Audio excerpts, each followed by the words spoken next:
All right, I'm gonna take this time now and have a quick smoke.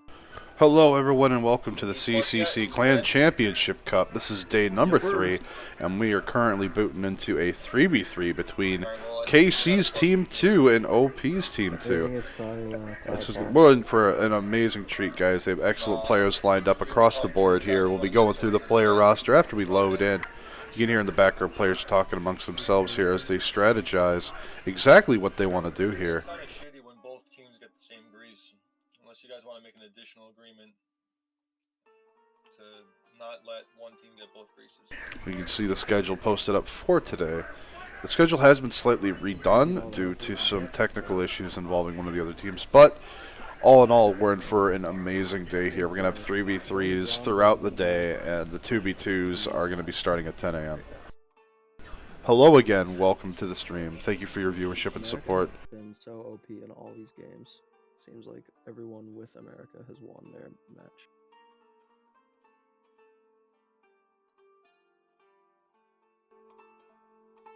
Well, I don't know about the games that you've been in, but the games that I've seen America in, they didn't win because of America.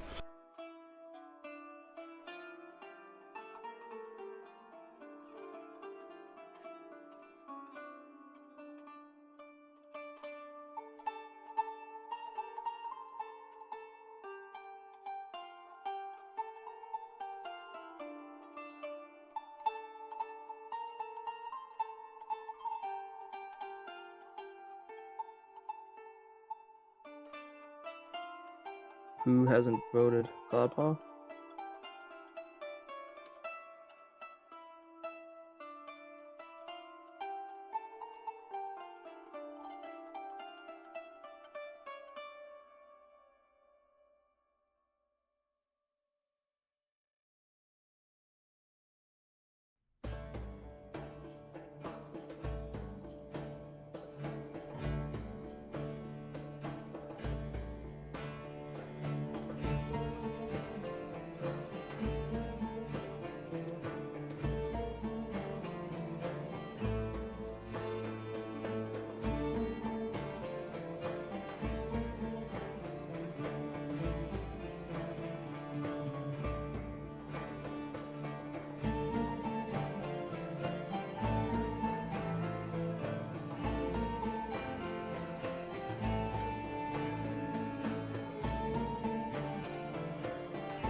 All right, I'm back.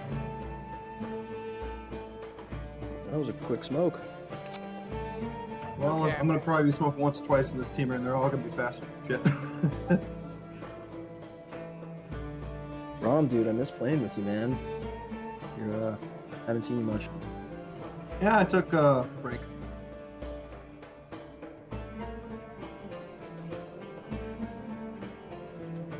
Yeah, I'm probably gonna take a Ron, break. did you get my message? Yep. Doesn't look like you did. Holy crap! Who are we gonna play with today? So many bands. Gonna be Norway versus Indonesia. Don't forget that you need to click the plus when you're done voting. I did. Alright, I'm gonna click the plus in 10 seconds if we don't get the vote. Hey, so, Guy, were you supposed to play in the 2v2s? Do you know if, that's supposed to change? Yeah, I told Canuck that, but he said we just needed to fill spots for what was going on now. But yeah, I think me and Taz were supposed to be in that 2v2 in 7 minutes.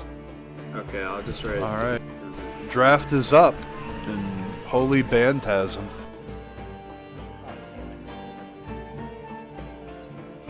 You guys want me to say my secret now? What, you can't play Poland? Nah, we wanted to ban anything OP so that we didn't like lose because of shitty rolls. This Yeah, game going I okay? figured. Everybody in? Yeah, everyone's in. They did up the bands that they wanted in addition to the normal ones. I was just checking. All right, let's split up, guys. Good luck. Yep. Casey. Yeah, good luck, guys. Good luck, guys. If you need me, ping me.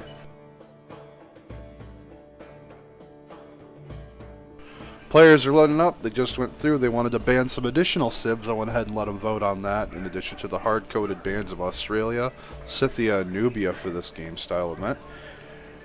And they're negotiating with their teams now exactly what Sibs they want to pick. They did ban so many Sibs that each player only got a choice of 2, and I actually have to unpick France because it was one of the options.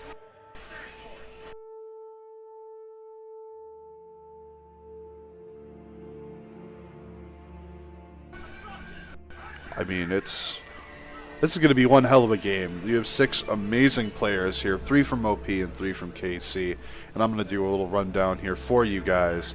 From KC, we have Cloudpaw, Guy, and Stasic. Stasic. I was going to try and pronounce it differently, but hey. From OP, we have Swissy Civ, El Stretcho, and Rom. And these are 6 amazing players. We're in for a real treat here with this game.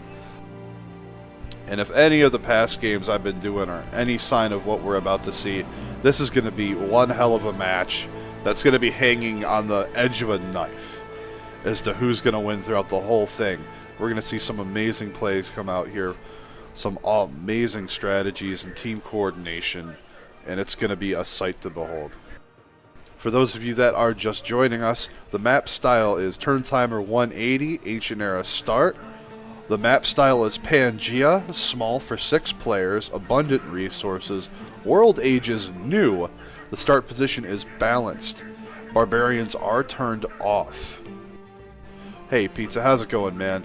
And the mods involved are the Host Spectator mod, which will enable me to spectate the match, and the Better Balance Starts by Waza. You can find that in the workshop.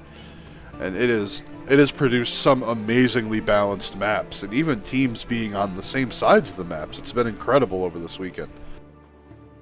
Also wanted to take this moment to thank all of you for stopping by the stream, whether you're joining me on YouTube Live or over on Twitch. I really appreciate your viewership and support, and a huge thanks and shout out to everyone who's been donating to the charity event that I've been running along the weekend alongside these events.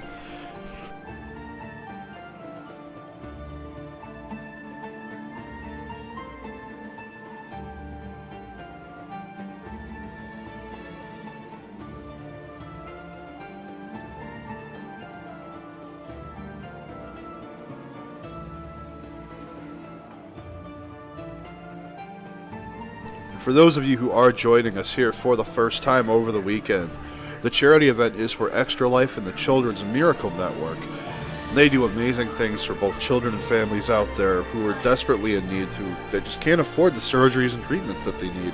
Whether it's children with diabetes, cancer, autism, or even in the emergency room with treatments and surgeries that save lives. There's just so many people out there in need, and I'm very proud to be able to help support this charity in this way. And again, a huge thanks to all of you who have donated and supported it as well in your own way.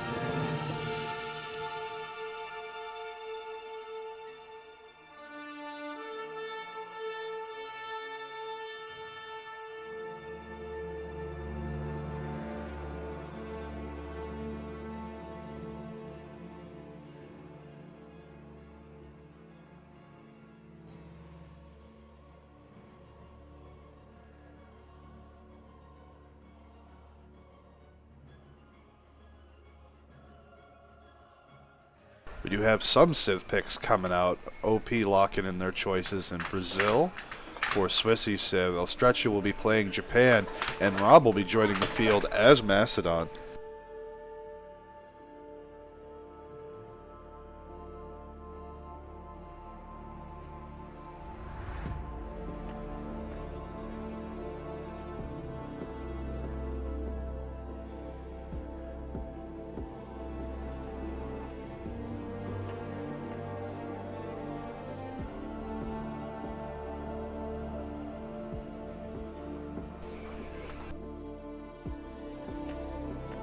You do now.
Just waiting for players to switch up slots so that it's more balanced for the great people.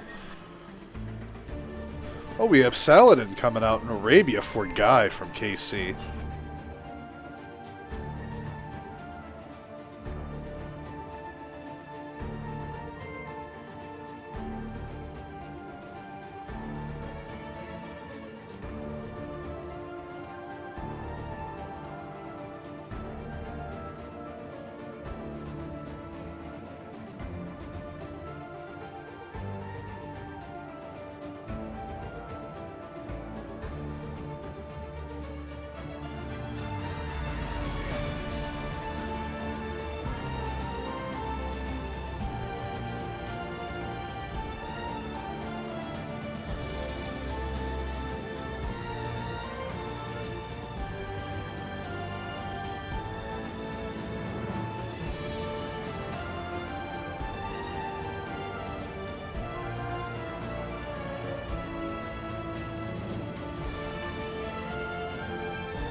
Just waiting for Stosage and Cloud to pick their sims.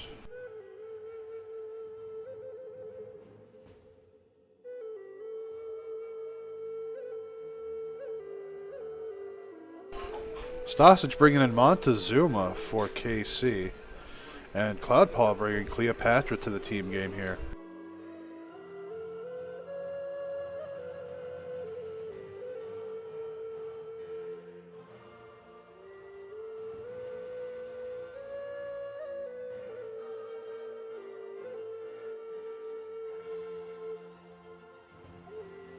We'll be taking France as it was not selected by the player who got that in their draft.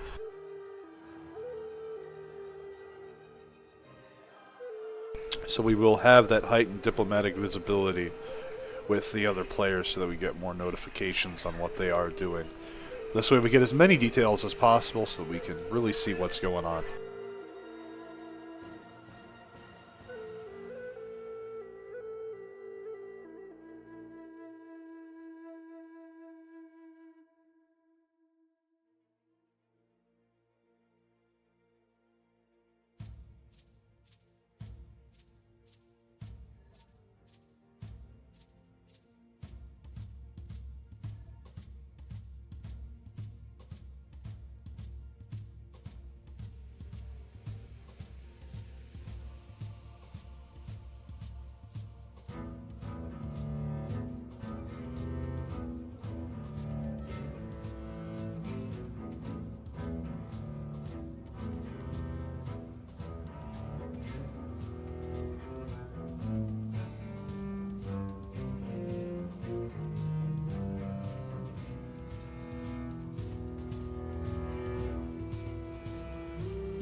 Hello to everyone that's just joining us now. This is the 3v3 match between OP's Team 2 and KC's Team 2.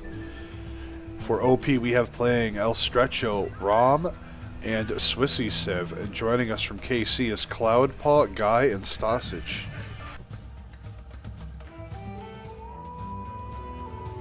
Players just doing a bit of a swap here in the slots for great people priority.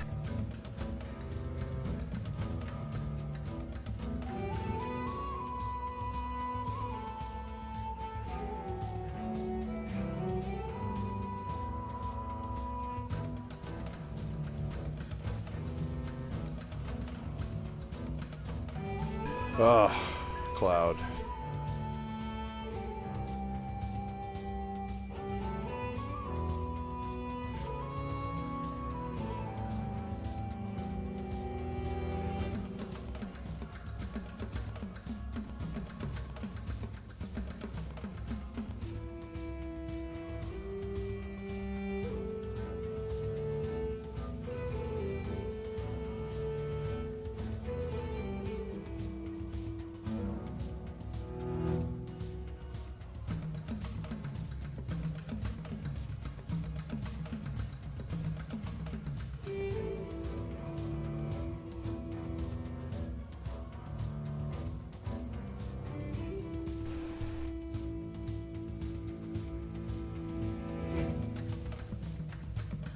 Having to send Cloud the link to the spectator mod, he seems to have been had some trouble locating it.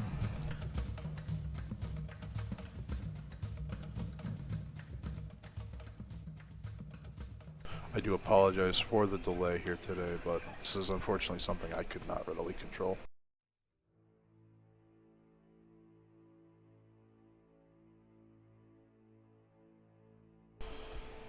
We do have to do a relobby because of this.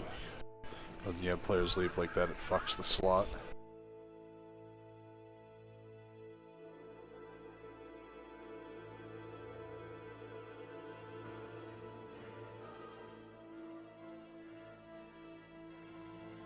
That being the case, I am remaking the game at this time. It will not take very long to get everyone in and set up.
Alright, we have players coming on in here from both OP and KC, rejoining the new lobby we had to make, because when you have someone disconnect out of the lobby, it'll bug the slot, and there's nothing we can do about it.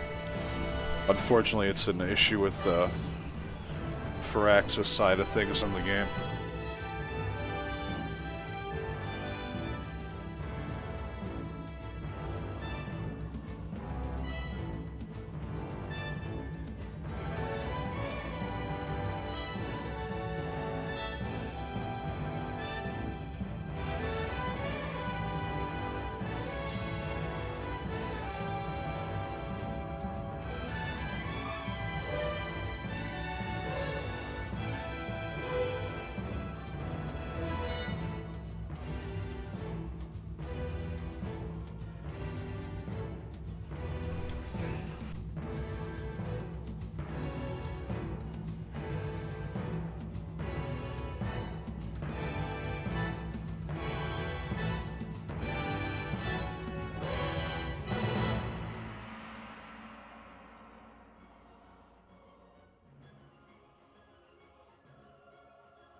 ROMs, and so we have all the players in. Let's...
Hey Jungle, how's it going, man? Thanks for joining us today.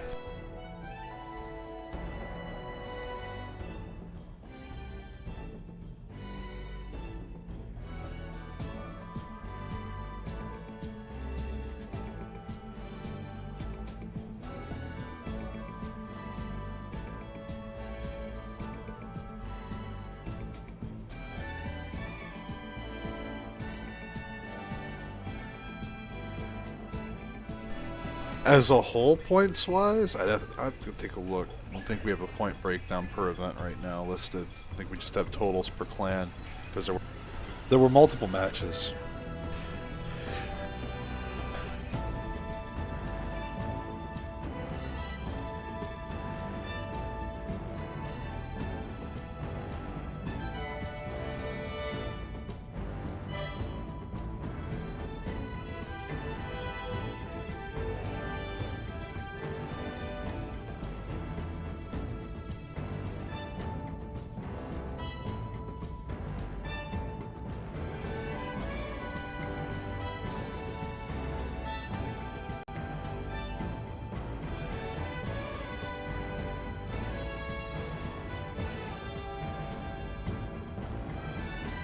The Iron Man was won by Sunzi.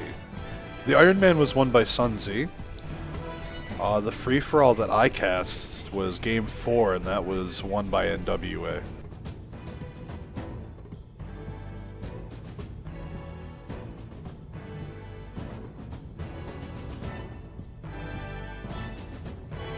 FFA round, the Game 1 for the FFA after the Iron Man was won by Sunzi. Game 2 was won by KC. Game 3 was won by Sunzi as well. So I guess if you wanted to say overall throughout the entirety of the FFA games, it was won by Sunzi.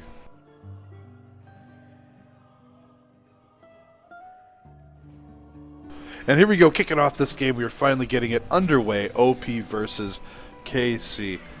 And these are their Team 2s right now. The other teams are locked in grueling matches as well.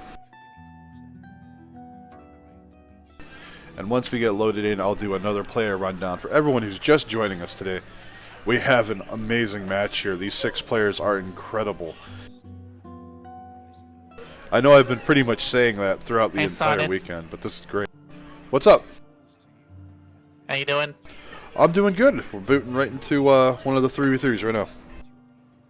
Oh, your commentary. Absolutely. Oh, I can hear my voice on the Twitch. Well, there you go. I'm alive now.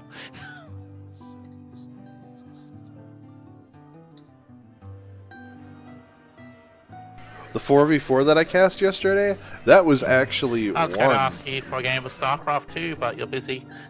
Yeah, sorry, Oz. Bummer. OP actually lost that one. I felt like doing some co-op.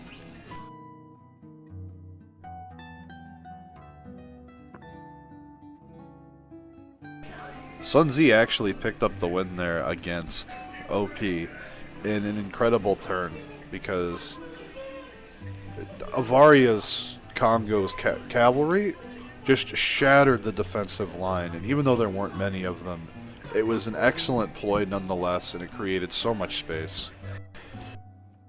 Yes, the team with Japan did lose. Now let's take a look for the players to see if we need Yeah, a I have remap. the Twitch stream up now. I'm just waiting for it to load. So it's an FFA or a team or... It's a teamer. Okay, teamer. So who's playing on... I'll be doing a rundown in a second. I'm looking to see if there has to be a remap. Fair enough.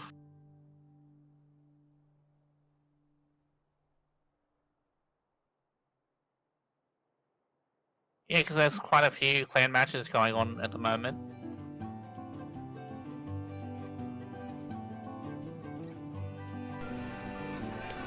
Doesn't really say which one it is though. We'll be getting to that in just a second. I gotta dip. Alright, guys. Welcome to the first of the 3v3s.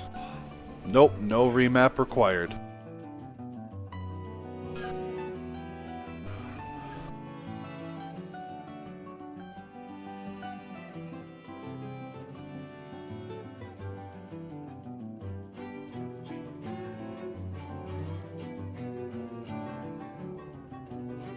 Playing as Brazil for Clan OP is Swissy Civ. Playing for KC as Egypt is Cloudpaw.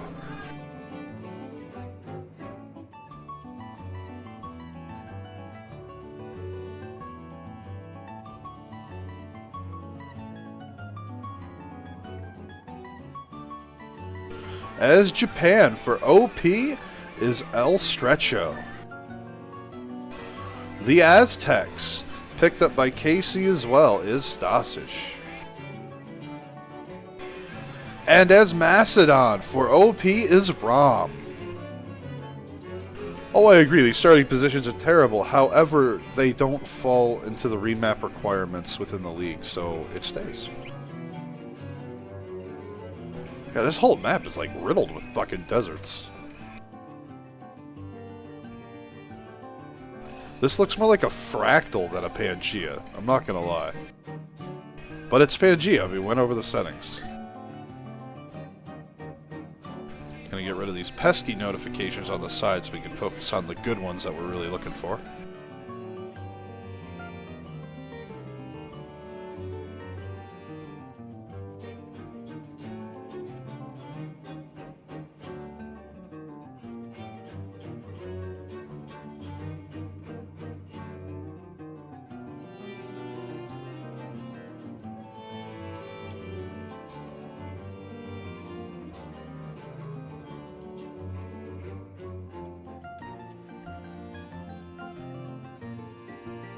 Do you have a pause coming out from Guy?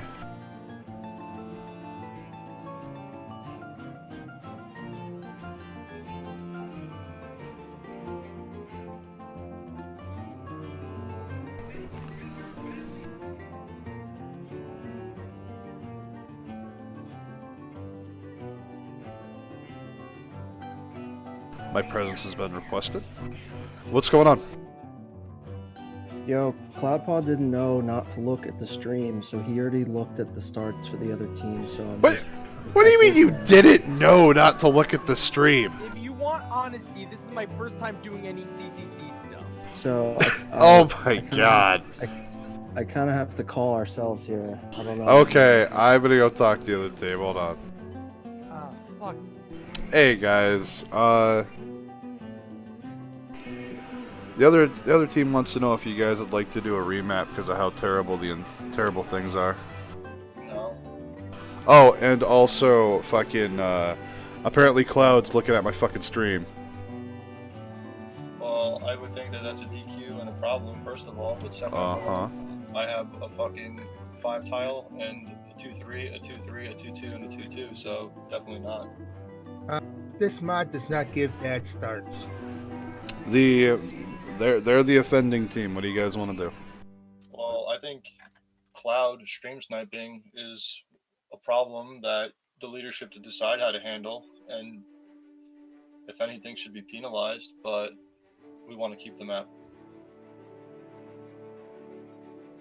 Like, I think you guys should like deduct a point from like their score and give it to us, or like a DQ is a little bit overboard, but they know the exact map. So either we should be allowed to have one of our players look at the map to equalize their transgression, or there should be some sort of penalty, because now they know where to move their units, they know where to move their scouts, they know where the city states are. So I'm significantly pissed. Yeah. Well, I'm gonna be fully honest with you with this. All right. I'll agree with what you guys want to do, because again, they are the offending team on this. Guy got my attention to it because this fucking Cloud's the one that did it, and apparently this is Cloud's first time doing anything in a tournament setting. So you think that you could fucking stream snipe? apparently. No, it isn't. He played in the last CCC. Did he now? Alright, I'll deal with him for lying later. So we're gonna deal with this shit now. Fucking... They are the offending team. I can either go get Canuck and we can force a fucking problem, or you guys can determine what wants to happen here. I'm giving you that opportunity first.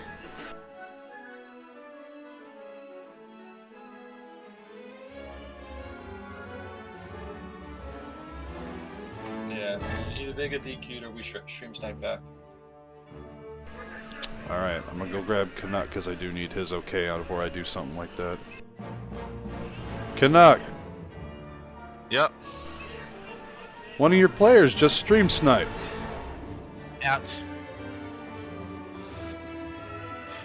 Really? Is that Yes. against the rules? So, here's the situation, what's going on right now. Alright? The guy flagged my attention because Cloud apparently stream sniped, but he's apparently never been in a tournament setting before, so didn't think it was a problem. OP is No, pissed, and reasonably so. And fucking, in all honesty, this falls under grounds of a disqualification, but I did offer OP the opportunity to determine their punishment. So, No. a DQ is on the table here. I need your approval before I do shit. I'm only a moderator in this. Yep. You're the tournament director. You can decide what goes on with KC. I'm gonna stay out of it, but I'll give you the authority to decide what to do with the KC team. Oh, Sonic has authority. And now to go mad with power! He can indeed. No. Alright. Quickly, Sonic, take over the Discord. Alright, so... You done fucked up.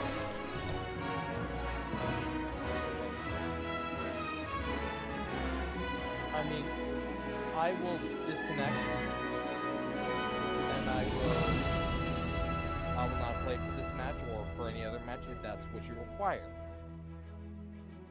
Sarnath, we think either a DQ or us being able to stream snipe to equalize the amount of knowledge, or a point penalty, are what would be the fairest verdicts. But it's up to you guys.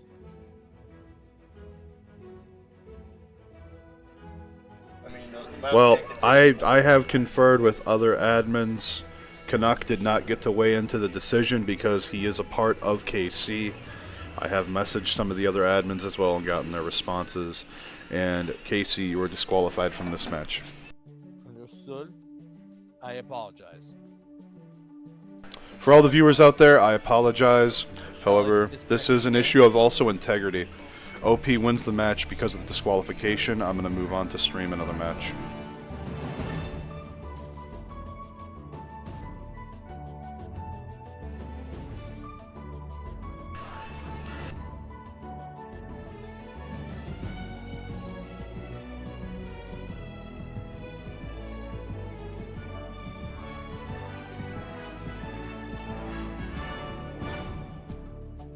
The only issue with that, Maxad, is because there's no telling what he's already told his team within their channel.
There is a meta, kind of, right now. It's all about the cavalry timing, but that's going to be turned on its head in the expansion.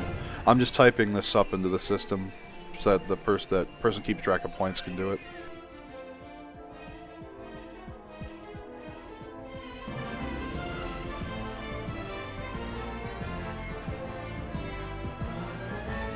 That's a real shame, though. These were amazing players. This would have been an incredible match to watch.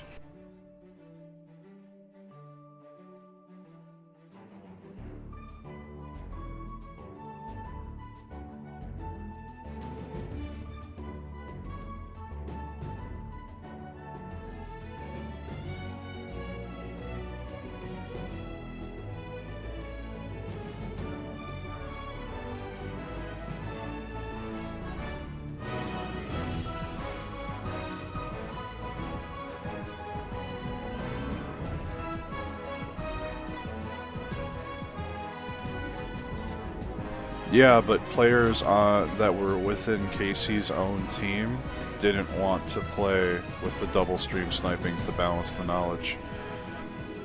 Like his own team was very much upset with what happened and didn't want to do that either.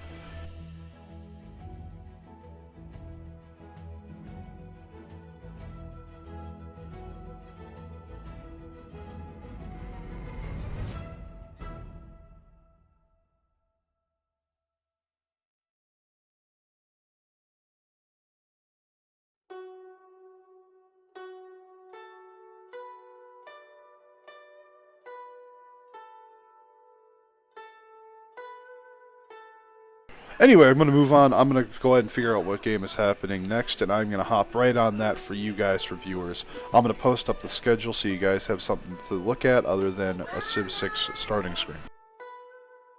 Big thanks again to everyone who is joining us throughout the event.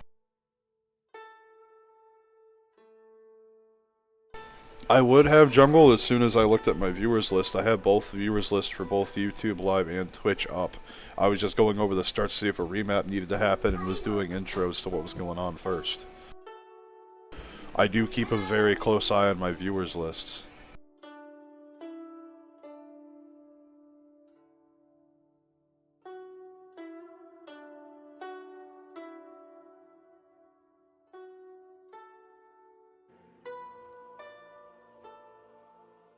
It looks like I'll be hosting one of the 2v2s.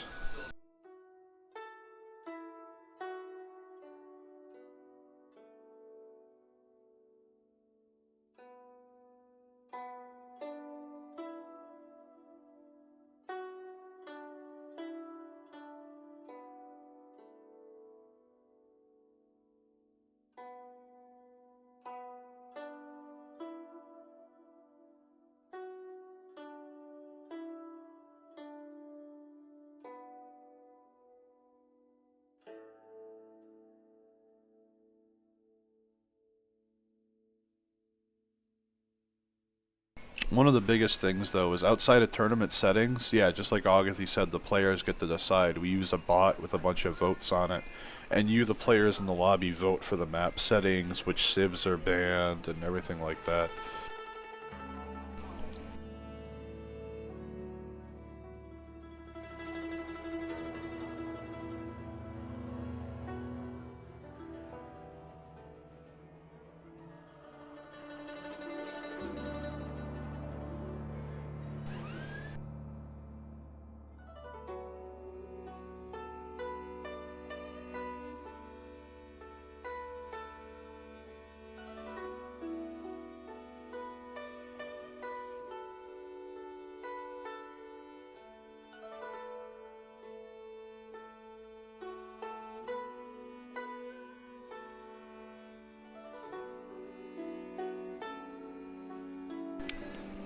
Hey guys, how you doing? Good morning. Morning. I'm going to be hosting you guys' 2v2. I got things going up already. I'm about to start the game, start the lobby, so we can get things going underway. I just go out from stream page then. That would be a great idea. Yeah, I see what happened. Sarnath, that last thing was unbelievable. Well, it is what it is. It's happened. It's time to move on. I just couldn't believe he was just so casual about it. He was just like, "Oh yeah." I like the Poland DLC Pizza Lord because I love playing as like, Poland. dude, no. I just love everything about it. Hey man, thank you so much for the support. Hope you enjoy the matches as much as I do casting them. Yeah, man, I'm looking forward to the expansion a lot. I know I'm going to be streaming a ton that opening week for sure. Who's your second player, guy? Do you know? I'm working on it. Okay. Don't play if there's no rules now soon.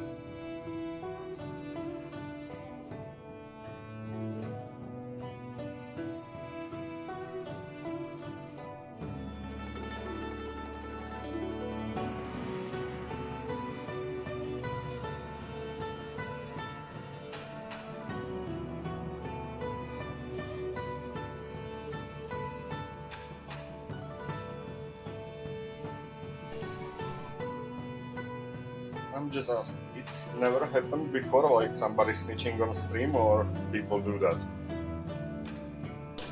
Honestly, it hasn't happened in a very, very long time. And because people in the league, they have a lot of integrity. Like, look what happened here. Someone stream sniped, and a guy from some team said, "Dude, that's fucked up. Hey, yeah, admin, we need to solve this." And that just goes to attest to the integrity that guy has as an individual. He stepped up.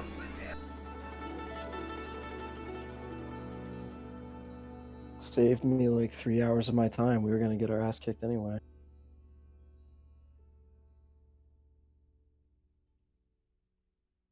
Well, you're still going to get your ass kicked here. Damn! Oh, Got him!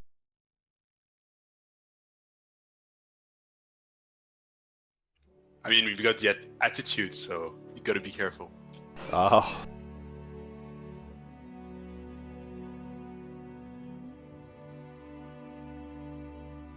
Let me go talk to Canuck one second. And I just hope I don't finish between two this time like yesterday. The game with Yoshi's already started. Are you guys the 2v2 team? Yeah? Are we playing against OP or against KC? We're ready for either, it doesn't matter for us. It's up to tournament director, I guess. Looks like they're sorting that too.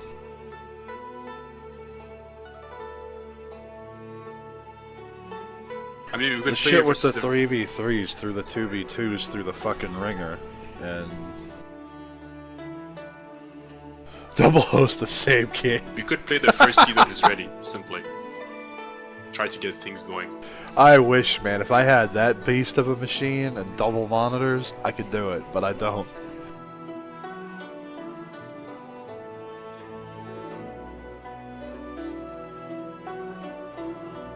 Maybe something for the future when I have some more money to sink into a real powerhouse of a computer.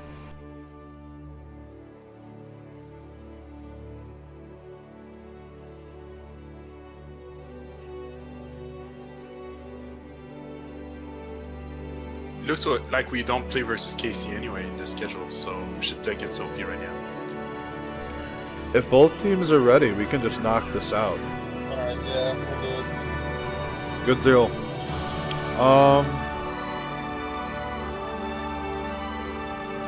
Joining on the summit? Yeah, I have the lobby up, man. I'm ready.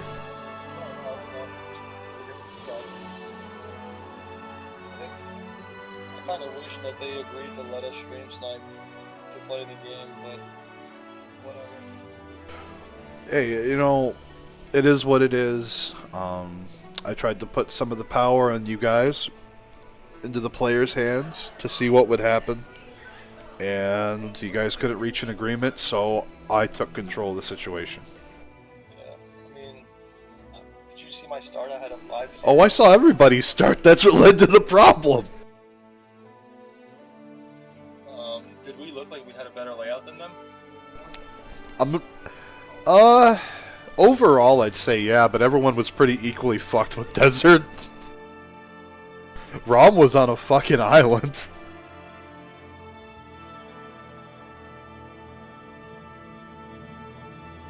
I think you had the edge, OP. Fishy would have won this. Let's be honest, we had a better team than them. But even without that, I think we had the better land. Well, we'll see. Hey guy, what's up? Yo, either Grim Stripper or Stosich is coming in a few minutes. Oh, okie doke then. We need to get Sunzi's team online. Because from what I'm looking at, it looks like you guys are going to be versing Sunzi next, guy. Okay.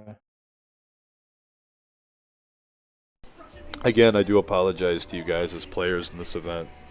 The schedule was supposed to be set and locked in, and there was a bit of someone dropping the ball in a rather huge way, and it's caused this entire issue. So again, I do apologize as a part of the staff. It's all good, man. Hey man, there are no hard-coded maps. Thanks a lot for the support, by the way. Sorry, The mods. I have the game up for NWA vs OP. That's what I got told to throw up. Oh, I thought it was 2v2 NWA and KC. I thought it was 2, but Yo, guys. it's Well, apparently NWA vs OP. Yeah, there was no one around at 10 o'clock, so we asked Canuck if we could just get our second game out of the way, and he agreed. So I think you guys are playing NWA. No, they're playing. Team at 2. They're playing. Oh, at 2, yeah, probably. Canuck just told me that we needed someone for a 2v2 now. Since a lot of What the games the just hell? fell through. Yeah, I think So I you don't guys are know. playing. You guys are supposed to play Sunzi now, then I think. I know Yoshi's trying to sort shit out. He's in the middle of a fucking game too. Oh, we're playing Sunzi. Okay. Yeah, works. that's what Ready. that's what I got told.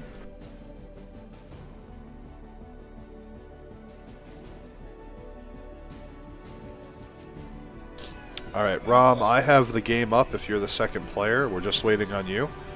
Rom's just finishing a cigarette. Oh, okay, no worries, man. Oh, he's back. Yeah, I just got back. All right, cool deal. We're just waiting on you. Alright, one moment, let me get the game started. I wish I could fucking make channels still, but I'm a moderator. I'd make a fucking channel for this 2v2. Because we have all these 3v3 channels, but no 2v2 channels. We may still use normal teamers channels. Yeah, fuck it, we'll just use those. I can always edit this one right here and add one. I'll do it right now. Alright, Grim Stripper, we're doing a different game, so we should probably leave. Good luck in your games, guys.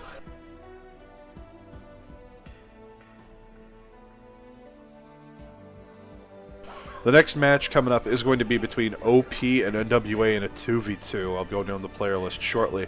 And the mods being used are the Spectator mod and the Better Start Balance by Waza. Yeah, so It's produced some amazing you maps guys throughout might this wanna tournament. Consider for the future is have the schedules laid out and maybe make it so like if you don't find suitable subs within half an hour, you're automatically DQ'd, or like a point deduction if you don't get people in within an hour.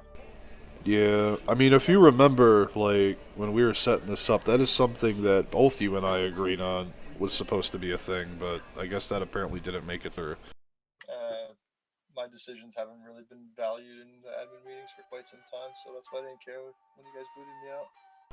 I had no say in that. Hell, I got demoted too, dude.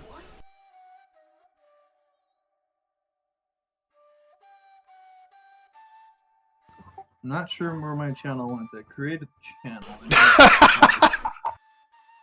Well, I changed the name for this one at least. So. It's gonna have some random channel. Hey Yoshi, you need to fix that. So get some random channel somewhere. Yeah, I'm trying to find it. Oh my gosh. Well, why don't you get in the game in the meantime? Yeah. All right. We're gonna go over the game settings since all you guys are here. Can you just copy and paste them? 'Cause I'm not gonna remember them. Sure. I'll put them in the lobby.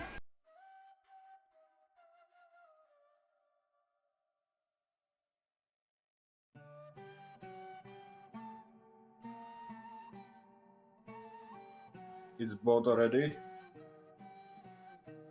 Yeah, we're almost good to go. Yeah, I'm in.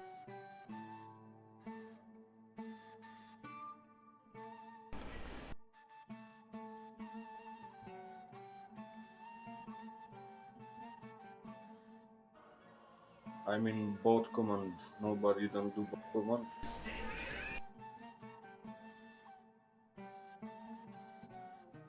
I think the settings are already decided for this, but I didn't check yet.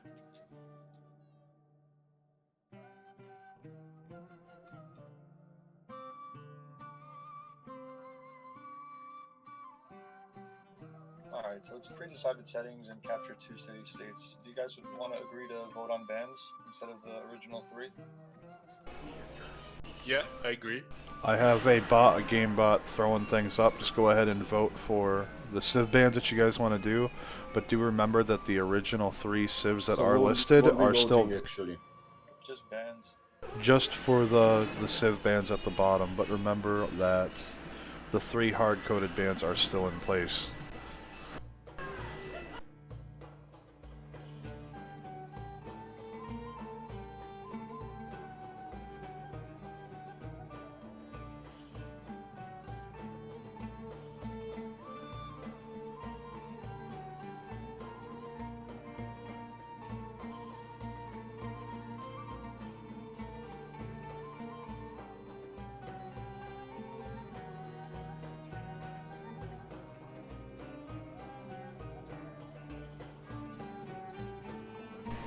And for stating purposes, for the rest of the settings that are hard-coded, turn timer 180, ancient era start, the map style is Pangea, city-state rules, capture 2, burn the rest.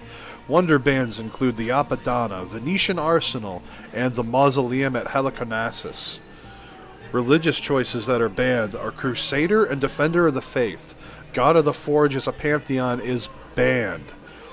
Classical generals fall under Rule A for League standards, and that means classical generals must stay within your controlled territories. Barbarians are turned off. Nukes are allowed. Are there any questions at this time? Nope. We're ready. Alright, as soon as you guys are done voting, we'll see what the drafts are going to look like. And we don't even need to switch player slots. You guys are evenly spread already. Life is beautiful. Well, you could argue that you guys first pick, so that's... Oh! I don't care the slot order if you want to change it. Talk about some sportsmanship right there.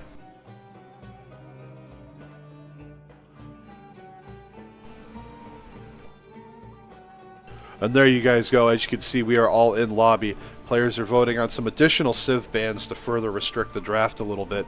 And once they get their drafts, they're going to talk amongst themselves as a team and work out what civs they want to play and how they want to coordinate themselves. I would love to see some terrain modifications to the ocean, because oceanic combat, it's too straightforward. There's no storms, there's no heavy seas, there's nothing restricting the movement of boats, things like the tide and stuff like that. And we do have the technology nowadays to implement those things in games.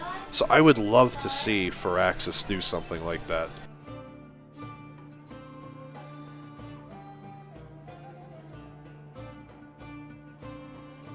They're not making the bans as a team, picking bans. They're voting on it as an entire lobby, like a normal league game on the bot.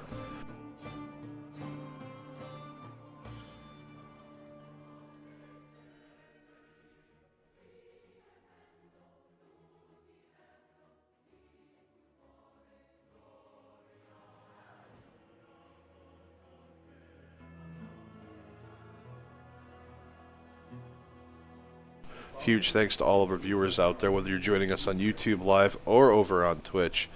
We got an excellent match here between the NWA and OP. We have 4 incredible players here. These guys have already done an amazing job over the weekend in their other matches, and I cannot wait to see what they have in store for us today.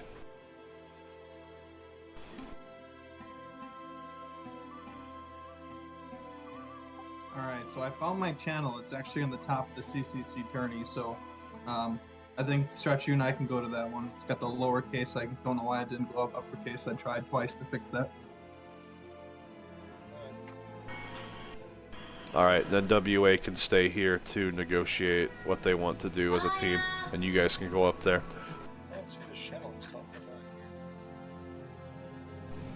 Alright, ping me if you need me, guys. Good luck, gentlemen. Good luck.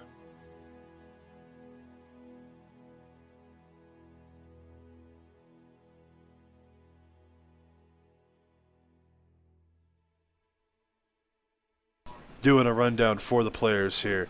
Playing for the NWA, we have Agathy and Azazel PD. Representing OP is El Stretcho and Rom. I'm telling you, these are 4 incredible players. Especially Rom and El Stretcho stand out to me here. I've also known them for quite a bit longer than I've known Agathy and Azazel. So I'm very interested to see how these 4 players work as a team. In their groups of 2 here. And it's going to be an incredible showing. They're all excellent with war moves. They're great with managing their economies. And I can't wait to see what they bust out for us today. And the drafts are up. For OP, their selection includes America, Norway, Japan, India, Macedon, Poland, Khmer, and China. The NWA has a selection of Brazil, Congo, Arabia, Aztec, Spain, England, France, and Indonesia. All the Sibs listed do bring their own thing to the table. Nothing really stacked one way or the other, as we've seen some incredible turns by Sibs that most people would just overlook in favor of others.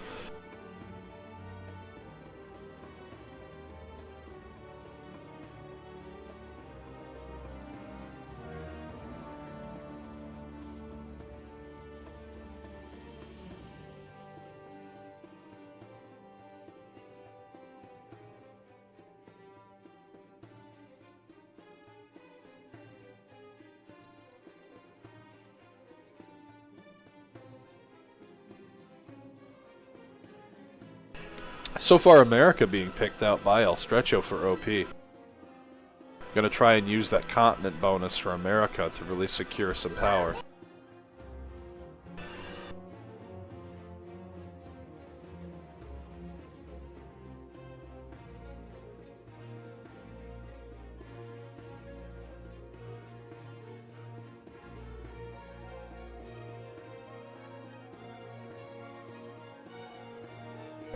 Arabia being picked up by Agathy.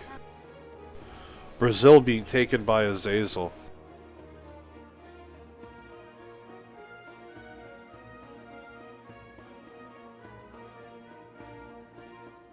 And Japan being taken by Rom. Going eye for an eye in terms of SimCity Sibs and more combative Sibs early on. Brazil known for quite the SimCity powerhouse with Rainforest, and Japan with its beautiful adjacency bonuses. We're definitely in for a real treat here. And all the players are ready, so we are starting this off. And this is the NWA versus OP in a 2v2.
Alright, we are loaded in and I am taking her out. Let's see. Arabia is alright. Japan is alright. America's okay. And where is... There's Brazil. Alright, players are set. This is not... No remap is required.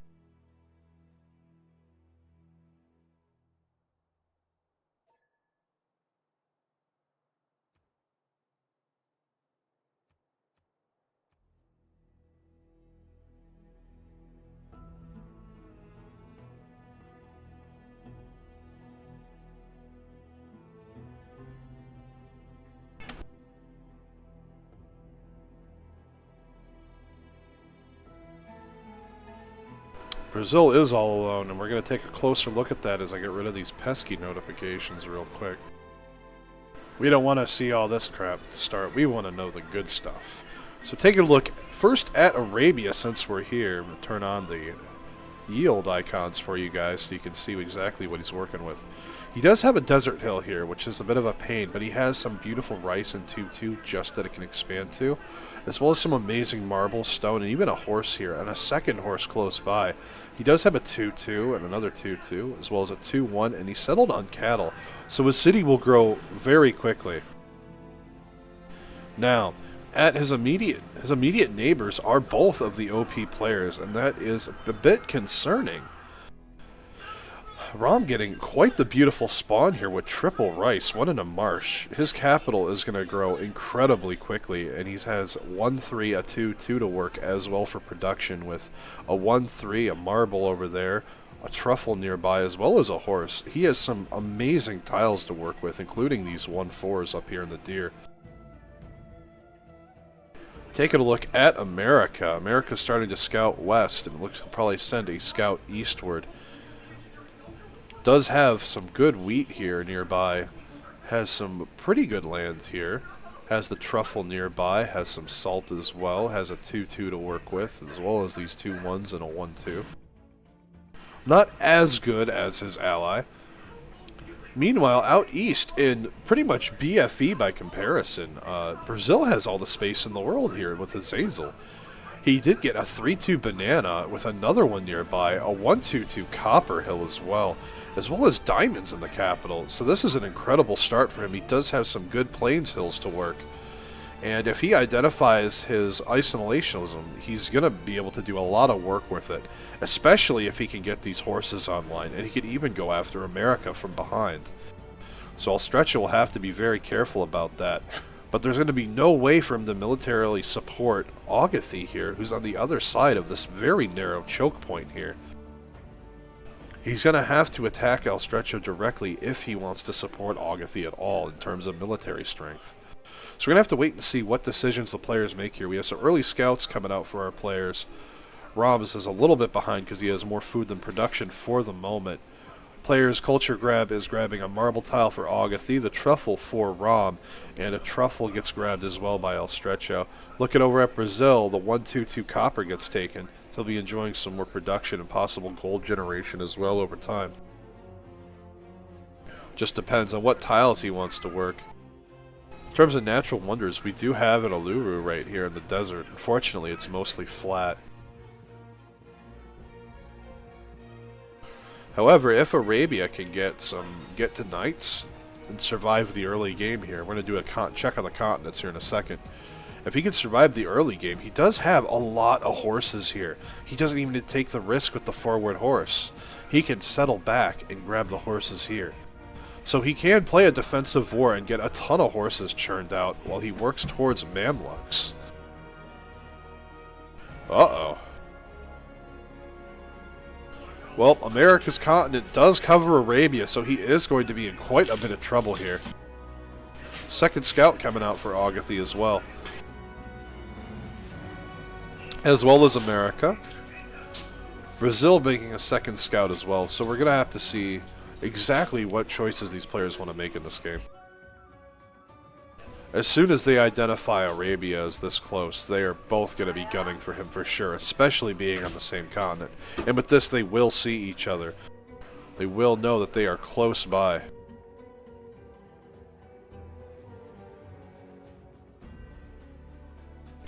If he can secure these 2 horses because these are going to be heavily contested. But these two he can secure more safely, and if he can get those online, he'll be in excellent shape. However, Rom does have a horse near him as well. El Stretcho will have to settle forward to secure this horse.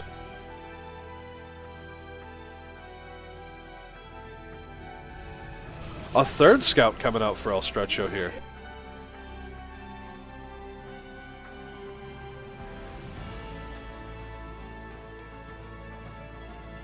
Taking a look for our Brazil player here, seeing what he's up to. Nothing new coming out yet on to turn 7. Possibly working on a settler early or even a monument. Unfortunately, demographs are bugged for team games, so we're not going to be able to take a close look and see exactly what the players are doing there.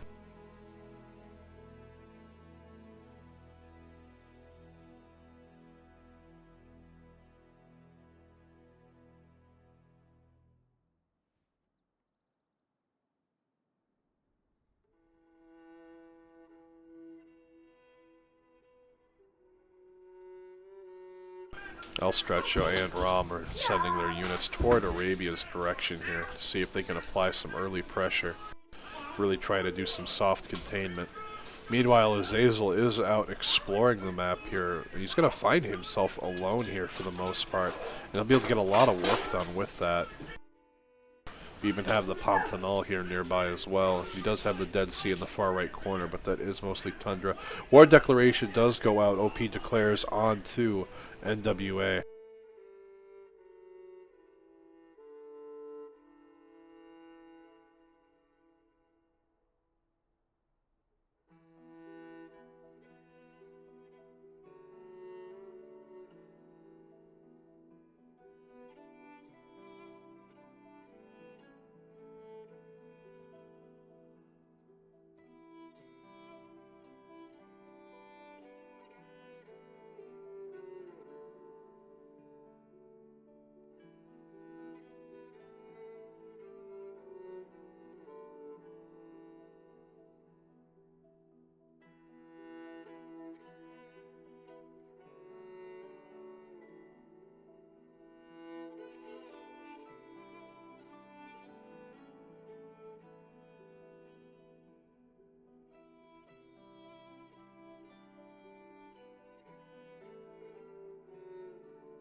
Settlers coming out for Rom. El Stretcho's closing the gap on an Agathy here. His warrior's been moving back as well to defend.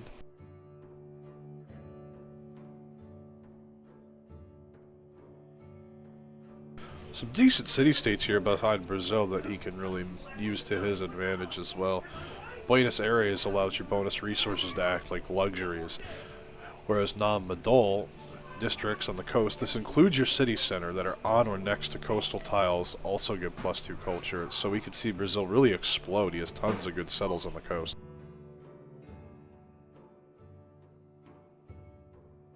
Very likely to see a settler pop for El Stretcho soon as well.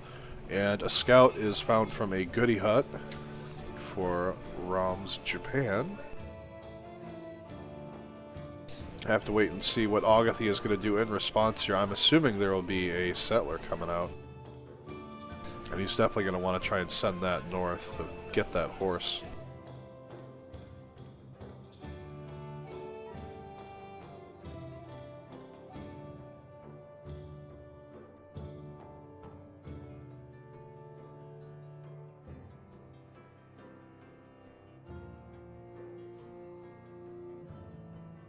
There is the settler as expected, and it is indeed heading north. The warrior fortifies to secure the pass to deny the settle for the double horse.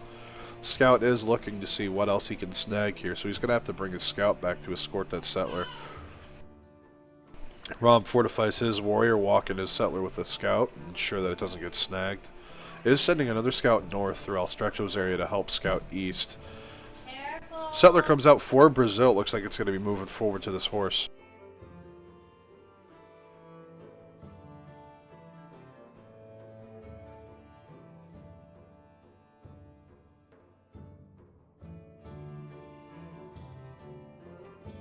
It would be an interesting play to see if they do it that way. I would assume that they'd give Japan all of this area, and El Stretcho would settle east to do that, simply because there's a lot of turns involved before shipbuilding, where he's going to have to walk around with the settler. It's going to take so long to get it to do it over there. Whereas El Stretcho cuts literally half the distance just from its position. And there is the settler as expected there. El Stretcho creeping his warrior forward and fortifying it. This scout needs to come back to escort this settler. We could see a settler snatch. And no, he is actually going to move it forward towards Agathy as well. They're really going to try and restrict him here.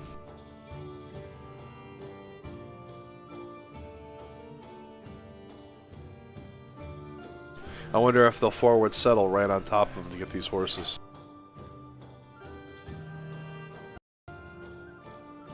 Oh, for sure, I could see that. And he does link this up with the scout so that that settler will not be at risk.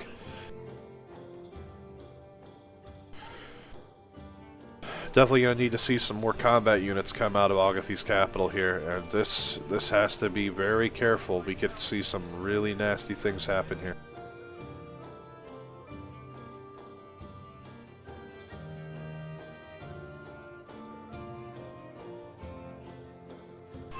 Looks like he bought a slinger there.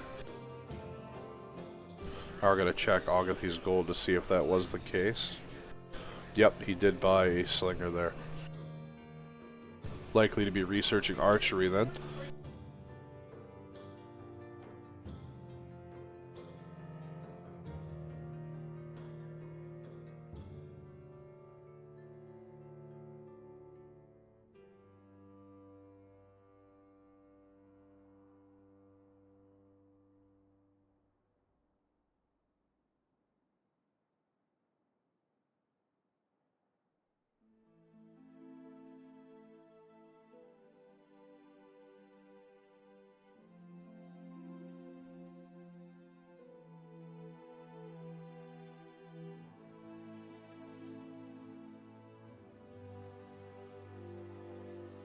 Coming into turn 13, settlers are moving forward. Scouts creeping up. It's going to see the settler there. Agathy needs to link this up. And he is on America's continent, so the slinger alone is not going to be enough to escort this settler. But if he moves the warrior out, El Stretcho could start assailing the city. Especially if Rom moves this warrior with it.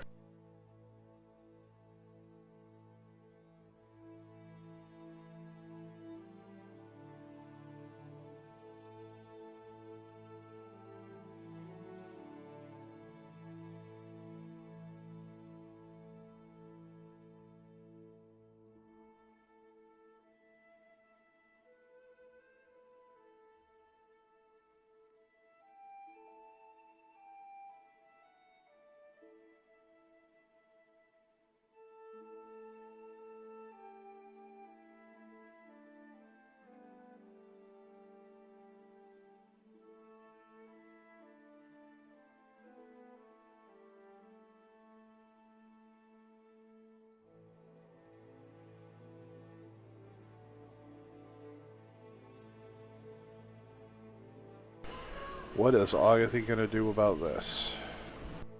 Needs to bring that scout down so we can support this.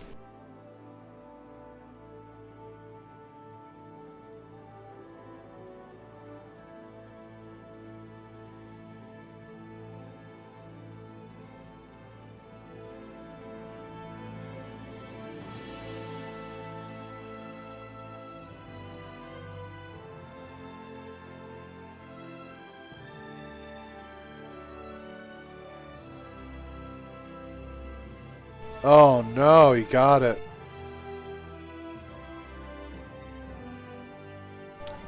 Oh man, that's devastating. This is why you do not move your settlers unescorted, guys.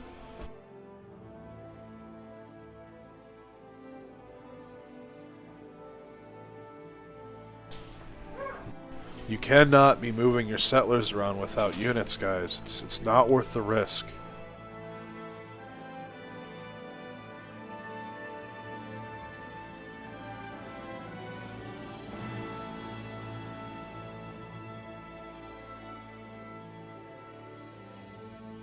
This is likely to be where he settles.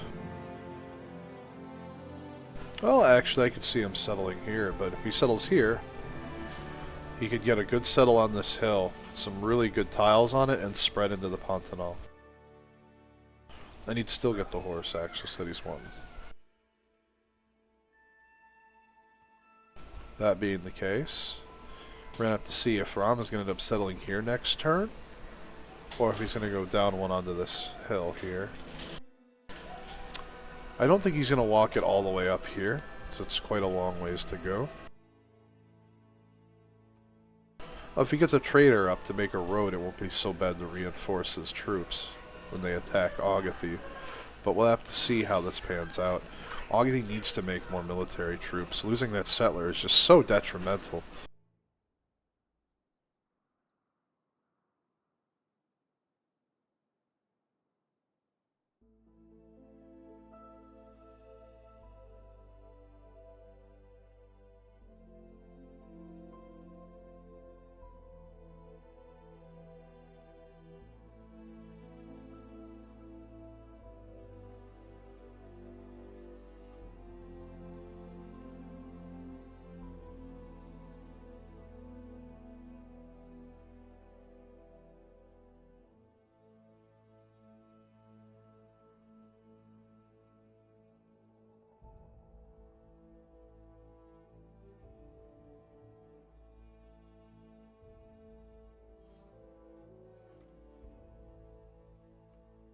Into turn 15. Scout fortifies, Slinger hits the scout, and the settler walks. However, he does have a scout here that he could try to recover it if he's fast enough. There's other scouts coming down as well. Oh, but well, Stretcho links up and promotes that scout. Other settler is moving forward. Rom does indeed plant there. He's going to slowly move his cities forward. They have one horse online at the moment. I was surprised to not see this settle gone for. He could have settled right here on the flat grass, and he could have bought the horse tile. But he has other things in mind. We'll just have to wait and see.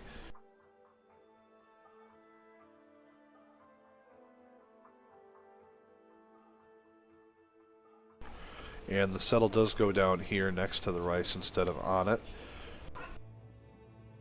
City's going to grow incredibly quickly. Pantheon Open Sky is picked up by Brazil.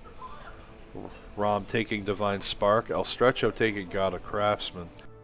Agathy has not gotten his Pantheon just yet. He opted probably to slot the policy card Urban Planning for the extra production. We'll have to wait and see how things turn out there.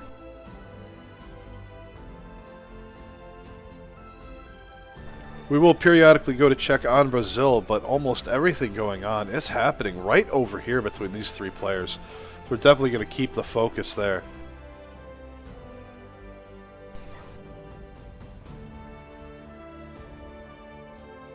El Stretcho's warrior has moved up as well to help guard the settler.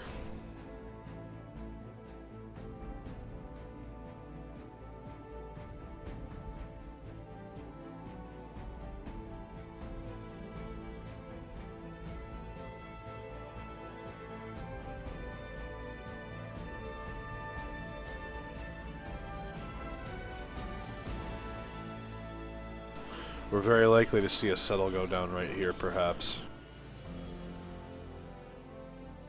Because I would imagine he'd want to get this settle down over here so he could reach the horse.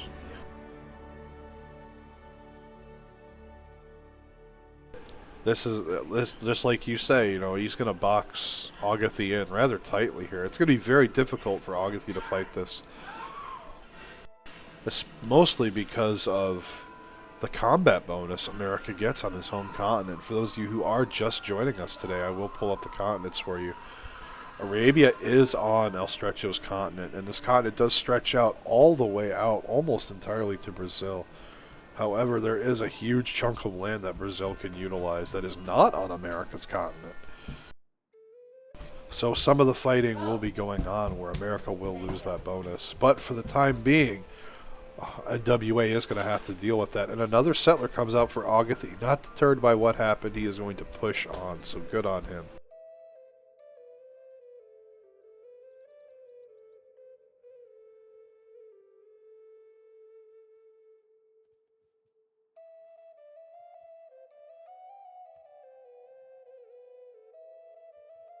Looks like El Stretcho has different plans for where this settler is going to be.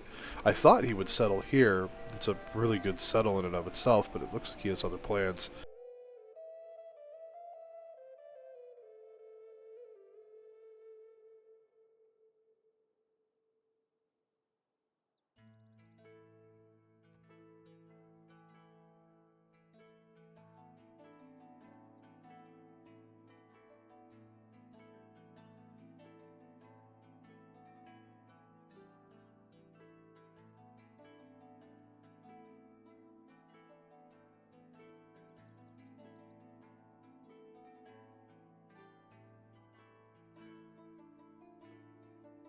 Going to take advantage of this moment to go check on Brazil to see what the happenings of the world are there. He has a warrior escorting another settler. It looks like he's going to go into some infinite city sprawl mode here.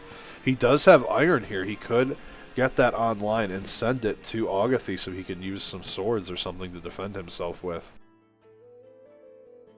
And it looks like this settler is going to be back settling for sure. He is going to be pretty harshly contained for this. And this is the price you pay when you don't escort your settlers appropriately. And the only reason El Stretcho's gotten away with this settler being alone is because his ally scouts, as well as his own, are keeping a very close eye on where every single unit of Agathy's is. And he is now linking up to escort that. City trading? No, we don't do city trading. It's a really bugged situation.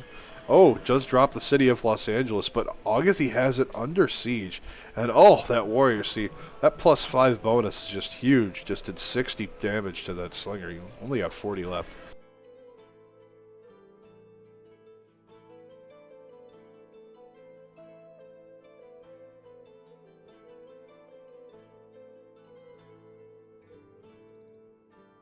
City trading is really buggy. If you trade, let's say I'm Rome and you're Russia, right? And I drop a city, hey look, it's a free monument. And I trade it to you, you get it, Russia's land grabs a ton of additional tiles, and let's say you give it back to me because it was my city, it'll be in a state of permanent occupation and have no growth and crap production the entire game. It's a bugged situation. We're not too sure exactly what causes it in the coding. We just know what triggers the situation to happen. It's the trading of the cities. So it's just not worth trading cities in team games because of that. If that's fixed, we'll have to relook at that.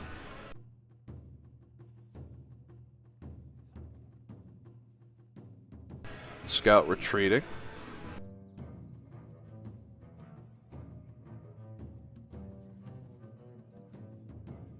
While this scout is putting a zone of control here and here, as well the warrior putting one here as well.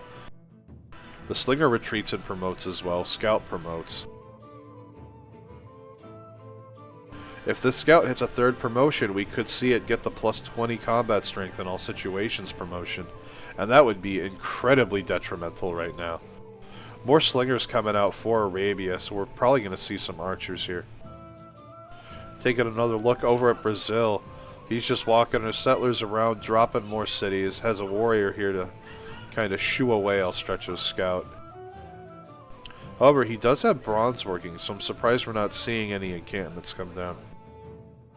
Maybe not perhaps for the general, but just to work with the limited resources, since he will have to give some to Agathy from to defend himself.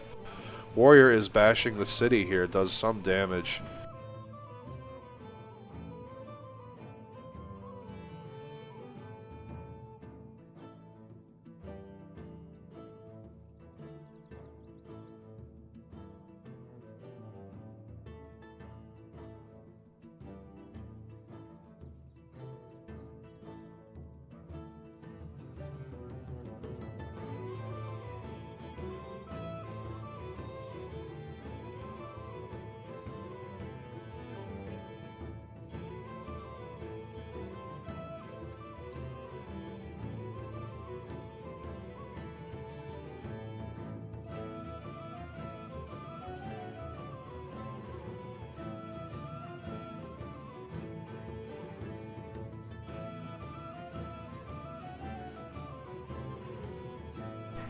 Rom coming into support with these scouts here is going to try and kill this one off, and that will unsiege the city.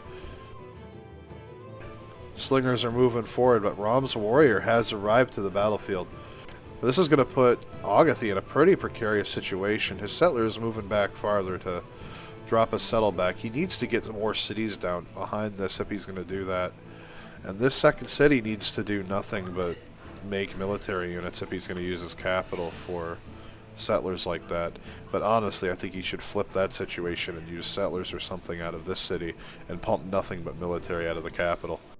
He's going to need the troops for sure, especially fighting against America's +5. El Stretcho sending another settler here, just really trying to tighten the noose.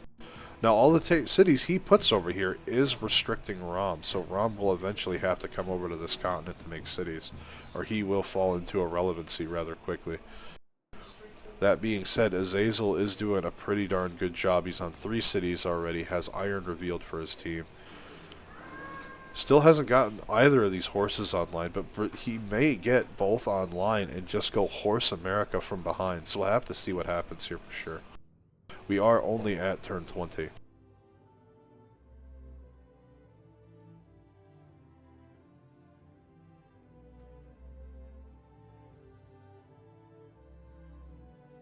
Absolutely, definitely needs to get in there and support his ally.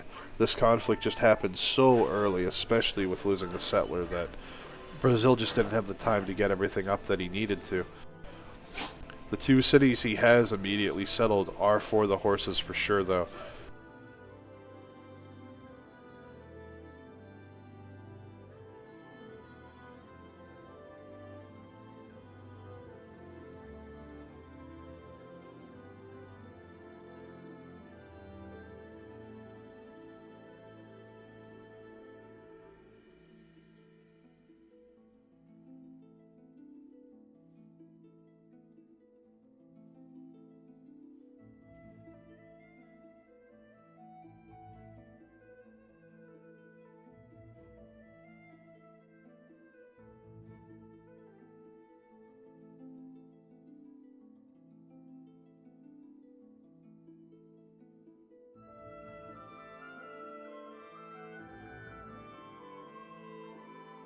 Turn 21. Warrior fortifies. Scout gets picked off. Slingers are poising up. Another warrior comes out for Agathy on the defense. His other scout does get to its 2nd promotion. El Stretcho fortifies a scout here, unsieging the city. Rom taking up a defensive position here. Trader is coming out to build a road to the capital to help reinforce much quicker. Scout does get cleaned up over here in Brazil's land, so he will be safe to really get his builders out now. He needs to get these horses online and get west to hit El Stretcho to help his ally. Speaking of builders, Rom has got another one rolling around here. He's doing plenty of tile improvements back at home. Going to build his couple of cities up pretty tall from what I'm seeing. But the real heart of the conflict is still right here at home. Jeddah gets thrown down by Agathy here in the back. It's going to have some pretty good production here as well as some good growth. So we could see this city explode in terms of its population to really start churning things out. That being said, he does need to get another settler up here to this horse so he can do something. He needs to get bronze working so he can drop some encampments. But he has a lot he needs to do to really get this defense to work. We'll have to wait and see what he decides to do with that. Warrior in Los Angeles hitting the fortified warrior here by Agathy. He needs to get this out while he still can. And that is exactly what he does, retreating it across the river, bringing the scout around. If they have taken military tradition, which is right here, it will give flanking support bonuses to your combat units. Until then, you don't get anything for supporting or flanking units. So it is a very important civic. All the players are neck and neck right now, mostly focusing on war with the exception of Brazil and Japan. Techs are pretty low lined up. Brazil is leading for the time being. And Japan has hit classical era as well, focusing on that tech advancement.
Units fortifying, gets the warrior up front, pulls the slingers back. Hopefully archery tech here. We'll have to see if he gets upgrades on these scouts. Gets a builder out of his capital, hoping to probably get some good chops out. Use those chops to really push some more units out en masse. Builders coming out behind this, and for El Stretcho getting some tile improvements. Gets a slinger of his own, archery probably on the way. Improves the horse. Rom has a horse improved as well, getting a third one online soon, probably this turn to be honest. Unless he's chopping this woods first. That being the case, there will be 2 horses for OP's team, and America will be the one using those horses for sure, taking full advantage of that continent bonus, and that is going to be pretty damning for Agathy. He will have to do an amazing job to make the most of that. 1 horse online for Brazil. He needs to get that other one online and start getting horses out immediately to help his ally. His scouts, however, are now finding El Stretcho's land, so he will be able to know where his target is.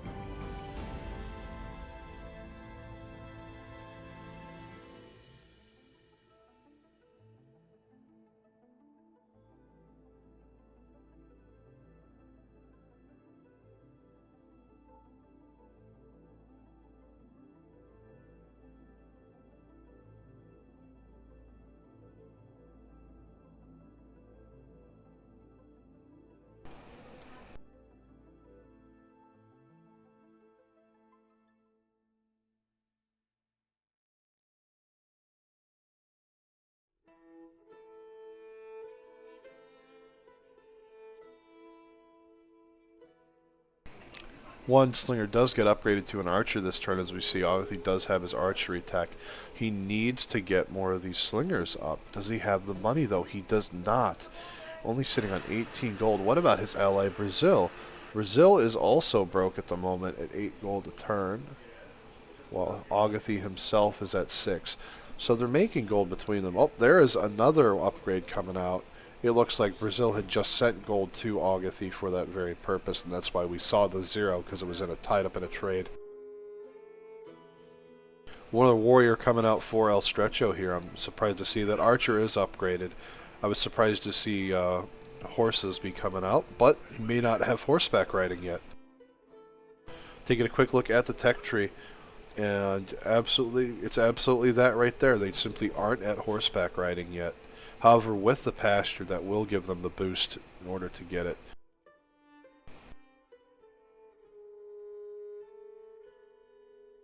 Archer is moved down to the side here to make room for this archer to come down. All 3 slingers have been upgraded. Agathy has a really strong position right here that he can defend from. The biggest issue is going to be whether or not he can hold the north when El Stretcho swings around.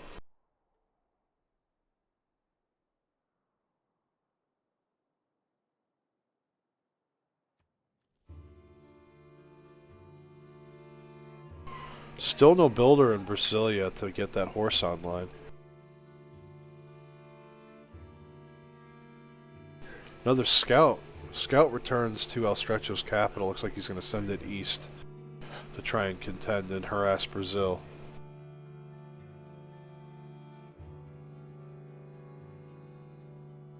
If Agathy can draw this out into some kind of a relevancy war, then these two will be very heavily tied up with things.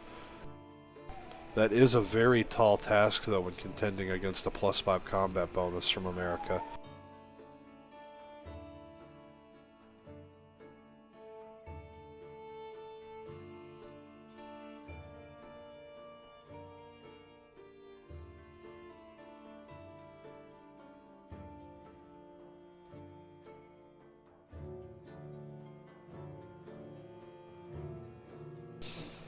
Warrior retreats. After getting shot, gets a promotion up. Archer moves on to the hill. Warrior moves up to support. These archers are down here on the hills. They should be able to take some shots onto warriors here. Instead, Agathy promoting the archer. Fortified one holding the line here. Builders coming out. Warrior comes out of Jeddah to help support the fight.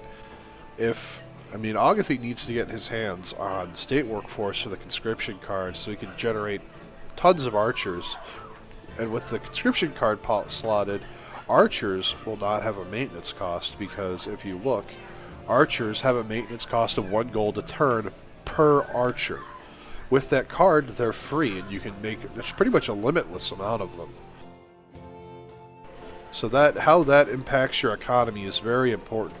And that is why these policy cards from your civic tree are so important. They so heavily impact things. And here comes a mine. It looks like he bought that tile there. I'm not entirely certain why he did. He has multiple tutus. He has 4, in fact, right here, that he could be improving and working with, including chops. So I'm not too sure why he's not just chopping land here. No new units coming out top of the turn here just yet. Nothing new for El Stretcho in his capital either. Taking a quick look. Oh, we have combat going on. Archers taking shots at the warrior. Scout gets shot by the archer as well, doing significant damage, 43. The scout does move away.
Warriors coming up to support Rom's forces here in the south.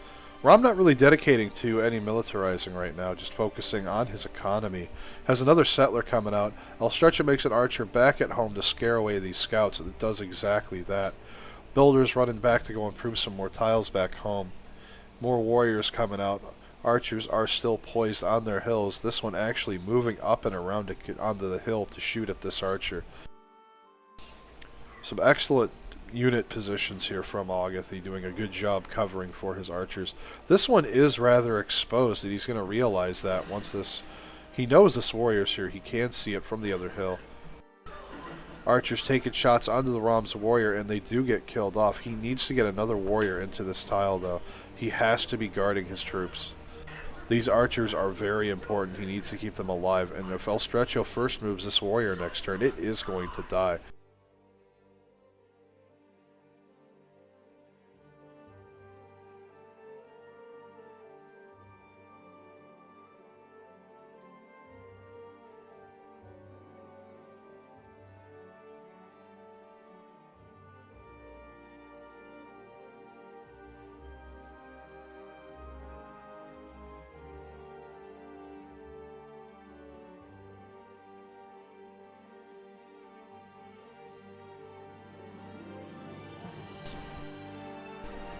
Trader out building that crucial road there. And roads may not seem like a big deal to you guys, thinking they're only for trade routes, right? But roads speed up the movement of your soldiers, and they get better as you progress through the eras. And that's why later on in the game you'll see tanks moving all the way through empires. That's why not only city placement being crucial, but this being where it is, this road will provide extra movement across the river as well. And that'll actually be a pretty big factor as troops travel along it. More archers coming out for El Stretcho here at top of the turn of 28. And we have more combat going on. Archers taking shots on the warrior. El Stretcho does first move to the horse tile. The question is will August be able to kill this warrior before it can promote? An archer coming to support in the bottom here. Warriors are moving to poise up. He does retreat his archer there. And the warrior on the horse tile does get killed off for it. Encampment coming down for Agathy as well. Could be trying to get a great general. I'm going to take a quick look at the great people now. First general up is Boudica. First scientist is Yul Cid. But no one has any campuses down just yet. Second horse is finally online for Brazil. Another settler coming out. He's in full Sim City mode, but he needs more builders out. He needs to get these tiles improved. Not just because to improve them, but especially this iron and this horse needed to come online. You need to have those in order to really do something with them.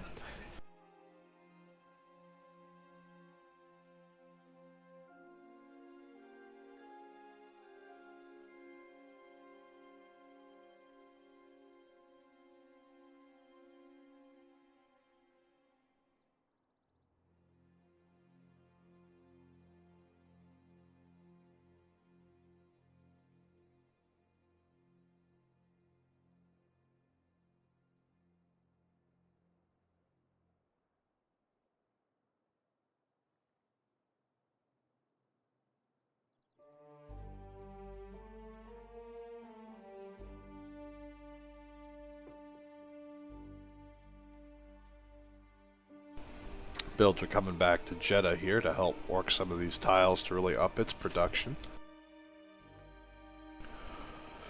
El Stretcho's chopping something out. Not too sure what it is just yet.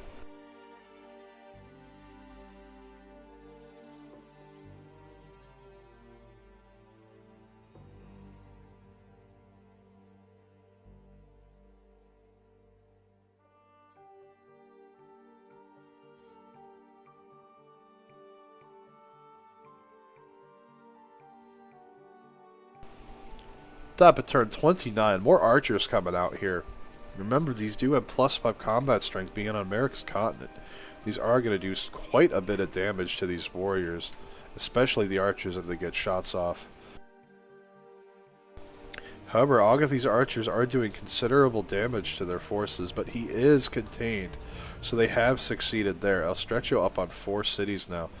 Ram is looking to ek out his 3rd and 4th. He has 2 settlers out.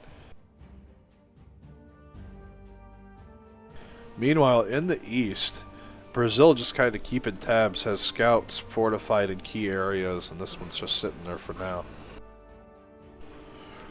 He is, however, continually expanding, has another builder out to continue to improve tiles, and he has both of those horses, so it's only a matter of time before we see horses come out. I imagine both America and he are at horseback riding now, with Ram opting to go for commercial hubs immediately.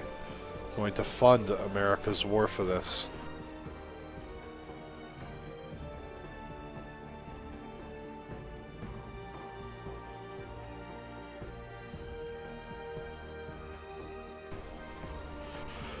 Want to take advantage of this moment to thank all of you for joining us throughout the weekend, whether you're joining us just now or you've been here since the beginning, either on Twitch or YouTube Live.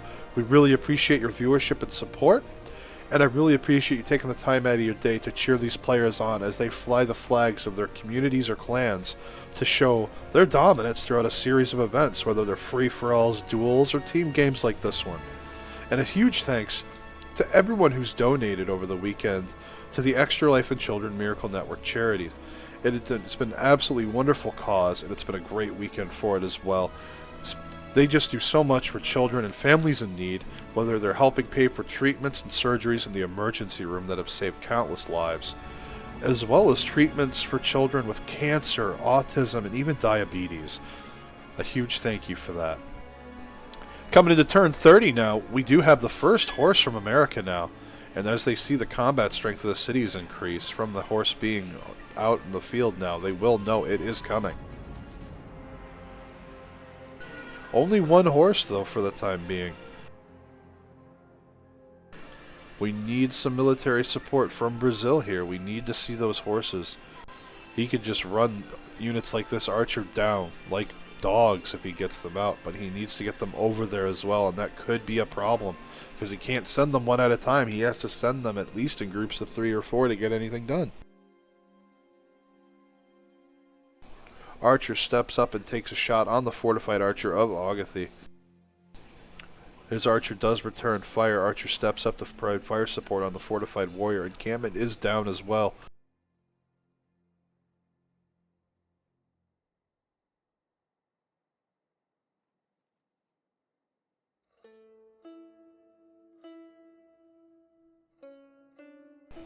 Agathy's archer does step onto this hill here so that these two archers can double team El Stretchos here.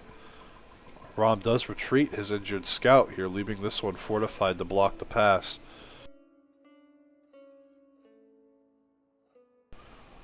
Agathy is pretty much fully contained here. He does have some room back here that he can settle through rather freely. And they're not all terrible settles, they really aren't. Up here in the tundra it gets pretty rough. But this settle won't be so bad because of the double furs, double copper, and he has stone over here as well as some good grassland and plains he can go to. Horse is stepping right on up to those archers' faces though. He's going to have to make a decision here. Now if El Stretcho doesn't first move this archer to death, he could kill off El Stretcho's archer entirely. Retreats the archer. El Stretcho retreats one in the north. The other archer takes a shot on the fortified warrior.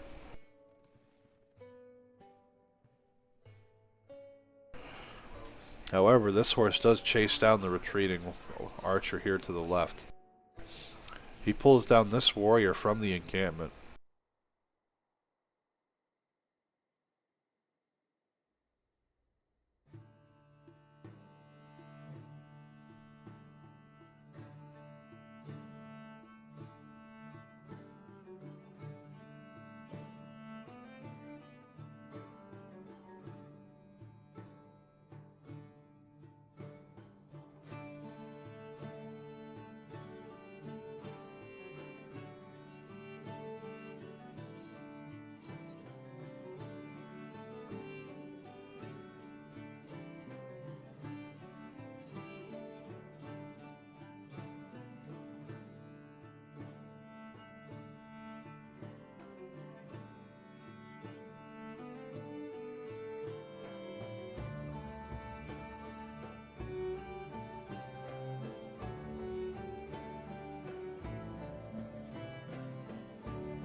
Start of the turn, archer dies, and the horse goes after the second promoted archer here.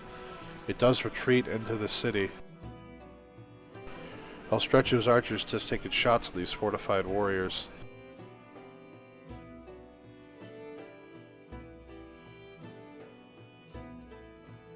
Ram is now sitting on 4 cities, getting Nagoya and Osaka up as well.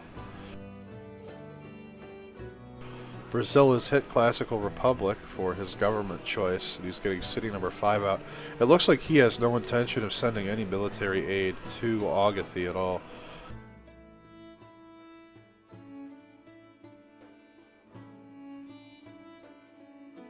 It looks like NWA's strategy is simply to buy time for Brazil to get so much of a lead in terms of science that he can get cavalry and try and run them down that way, but I'm not too sure Agathy can hold on long enough. Our Brazilian player doesn't have a lot of rainforests to work with. They're scattered and intermittent, but we're not going to see any juicy +6s.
Coming into the top of turn 33.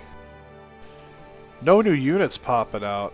You have a horse over here to the side. Oh, Iron gets sent to Augity. There we go. Swordsman being upgraded now. Swordsman can hold off horses rather handedly.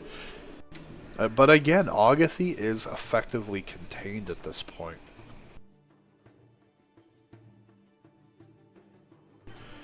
No, there's no walls. I was zooming in to see if we saw wall construction animation here, but that is not the case.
Turn 33 passes quickly. We're looking at turn 34 now.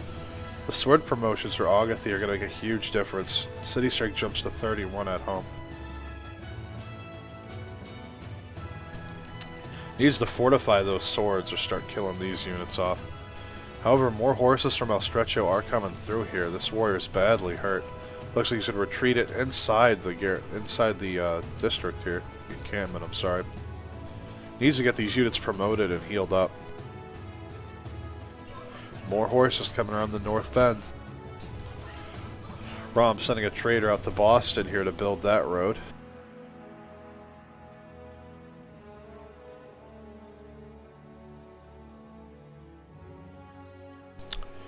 More SimCitying coming out of Brazil here. If you're going to be doing this, man, you need to be pumping settlers out of at least 2 of these cities. If you're going to try this, you're not having much time, man. You're against people that are on 4 cities each respectively, and soon to be more. I'd imagine they will kill Candy eventually, and Yerevan. Taking a look at the great people here, Rom has decided to drop an encampment down to start working on those scientists. And we might see... oh, there's the project there. He is going to get a general. And Boudica is picked up. It's classical general for Augity, and with that, he needs to promote these. He's upgrade these warriors to swordsmen, or this general is not going to get anything done.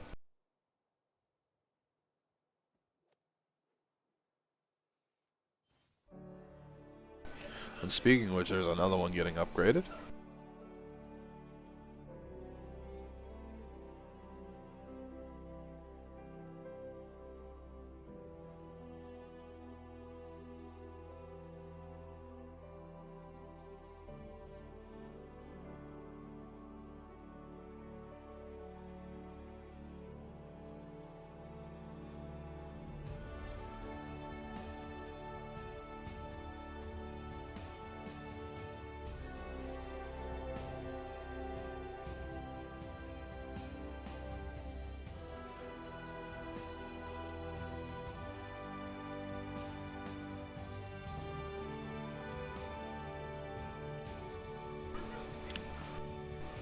Zazel needs to get some districts down if he's going to sit back. Need to see some campuses as well as some commercial hubs go down here in some of these cities. And he needs to keep pumping settlers out of at least 1 city this entire time. If he's not sending military aid.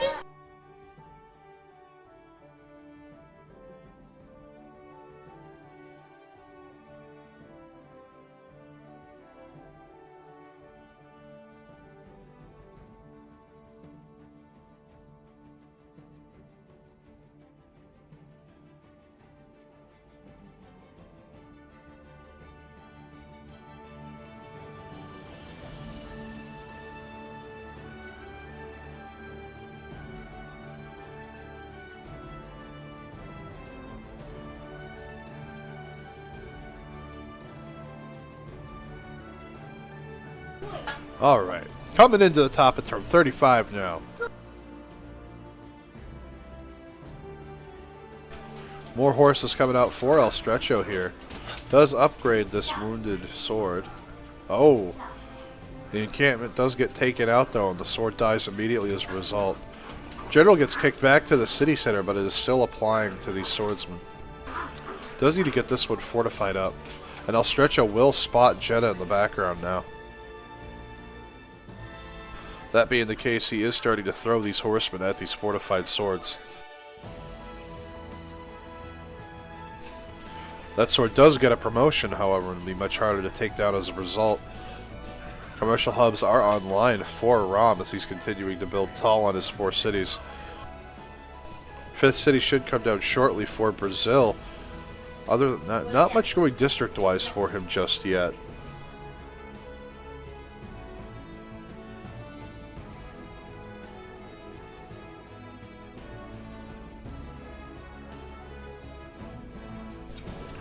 Commercial hubs going down for El Stretcho as well.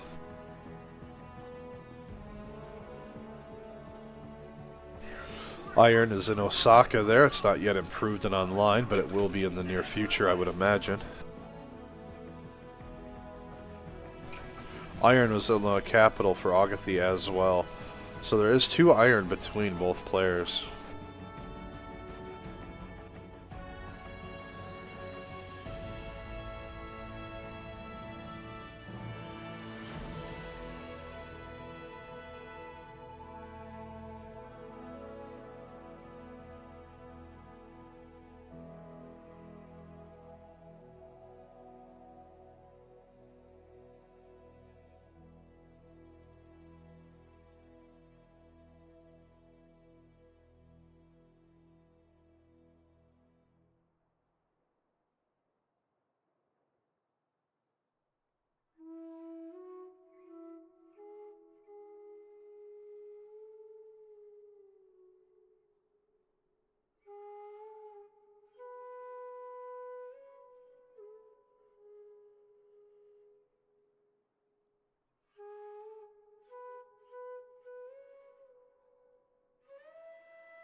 Alright, top of turn 37 now.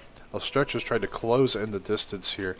However, he is going to meet quite a bit of resistance here with these swords, especially with that general equalizing the +5. Rom getting some horses of his own out, it seems. City number 5 is up for Brazil now. However, El Stretcho, it was probably... Oh, he has a ram coming out as well. Walls are coming online for Agatha, but with the ram already out and moving on its way, it's too little too late at this point. Taking a quick look at the city-states to see if any suzerains have happened. It is not the case.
See how Azazel's Brazil is doing on its economy here, because he has been pretty much left alone, sitting on 15 gold a turn in his 5 cities, and he has been sending gold to his ally in Arabia here, played by Agathy.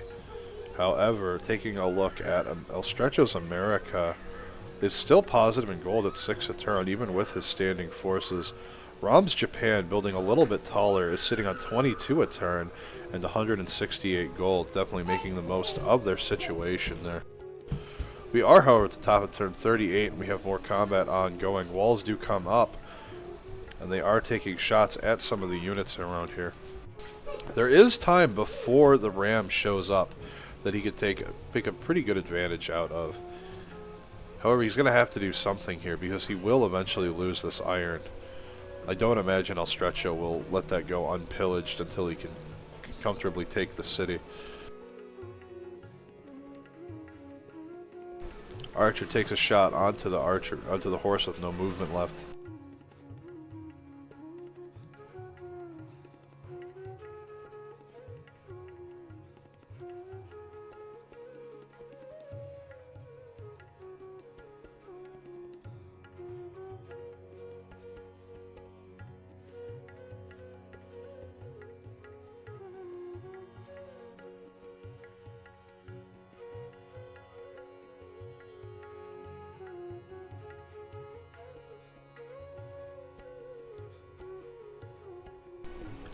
Rom's Japan definitely doing an amazing job making gold.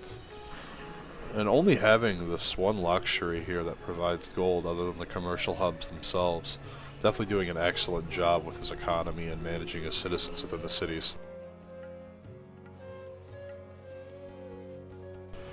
Commercial hubs providing 5 gold a turn through adjacencies, another 4 provided from the luxury.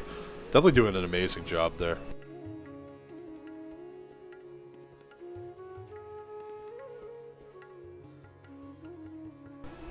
More horses coming out for El Stretcho here, realizing this might take a little bit longer than he'd like. Decides to make some more military units to send up in support. Scout wheels around here to try and help protect Jeddah, but there are 2 archers here as well as the horse that just promoted. So that will be cleaned up in short order. That being said, horses start to move around so that they can get more hits off.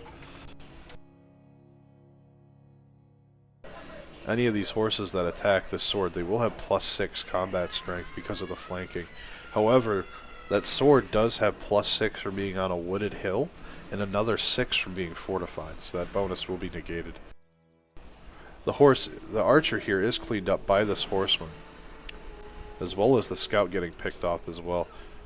More El Stretcho's units moving forward to try and enclose the city here. Buenos Aires is picked up as a suzerain by none other than Agathy, actually.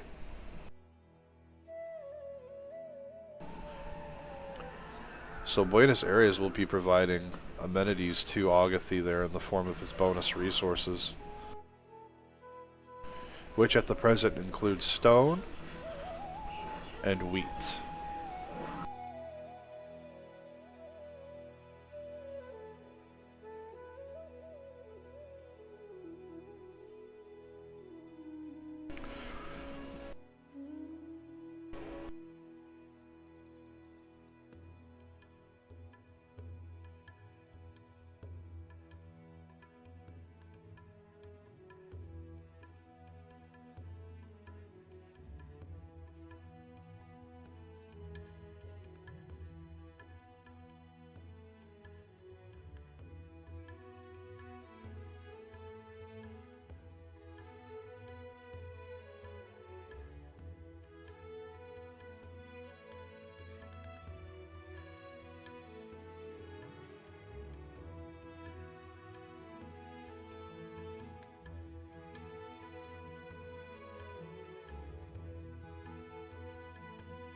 Alright.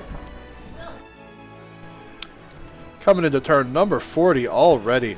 Horse has taken multiple stabs along with the archer on this fortified sword, but this sword is not putting up with any of their crap, doing tons of damage in return. El Stretcho lining up to take the rear city of Jeddah here to try and deny Agatha of some much needed production and gold.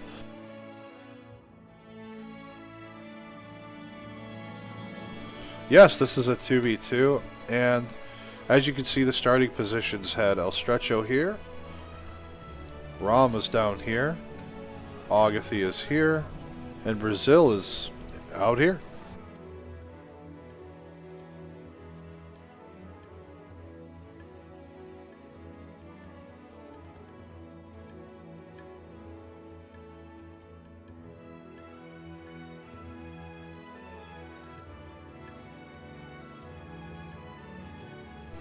Oh wow, that is weird.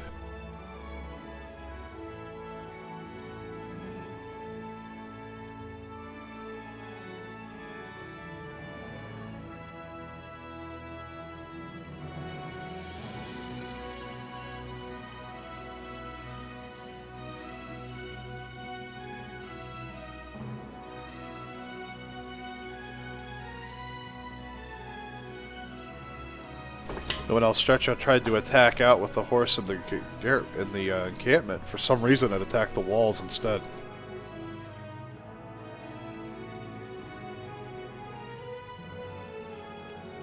Kind of made everyone go, huh? Because that's not supposed to happen. However, Cities 6 and 7 will be coming up very shortly for Brazil, and we'll take a look at them very soon.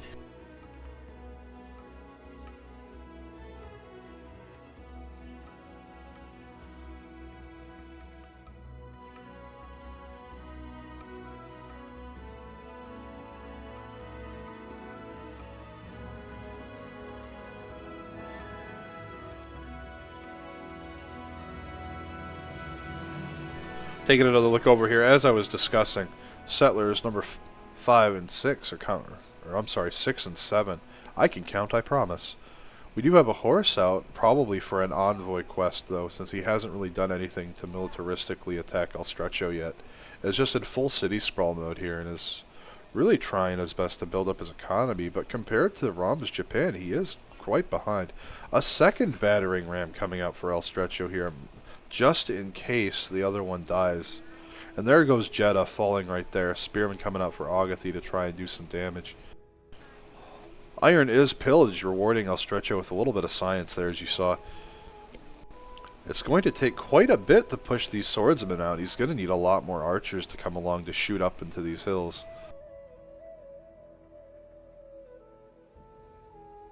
I have to say, Agatha's doing a pretty good job defending considering his situation and everything that has gone wrong for him this game.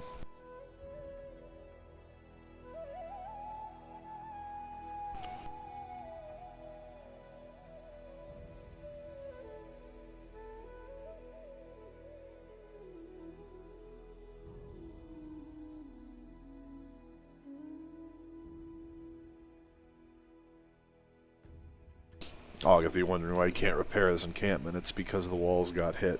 You have to wait so many turns of your district not taking damage to the encampment to repair it in its defenses.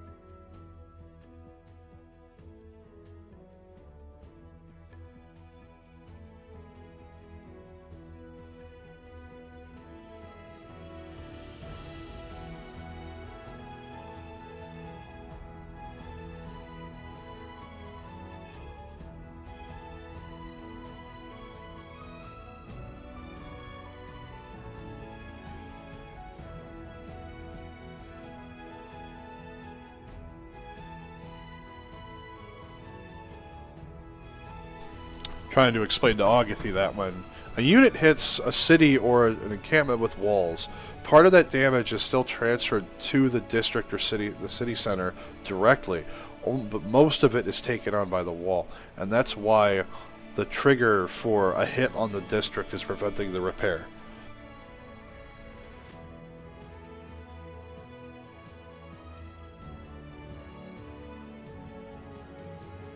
That being said, Candy is being sieged by Rom's horsemen, and it is most definitely dead next turn.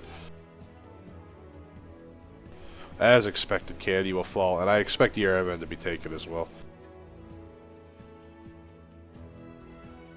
The big wonder here is going to be whether or not they can take on Brazil.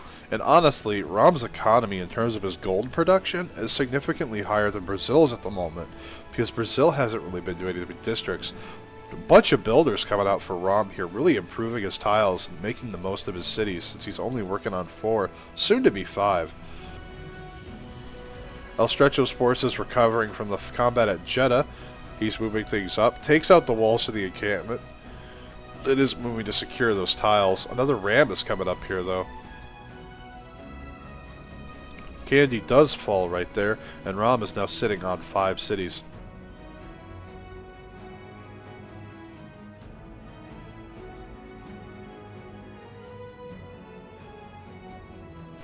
Another settler coming out for Brazil, really getting in and digging in with that city count.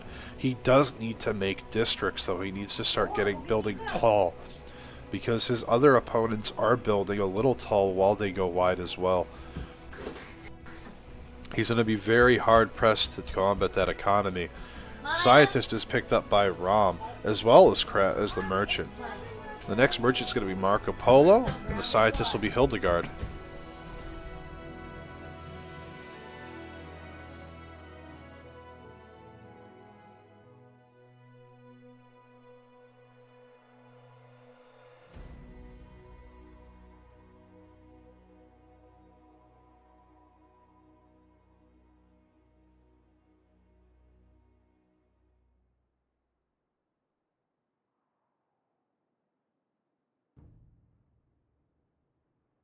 More campuses coming online for Rom, in addition to some more commercial hubs.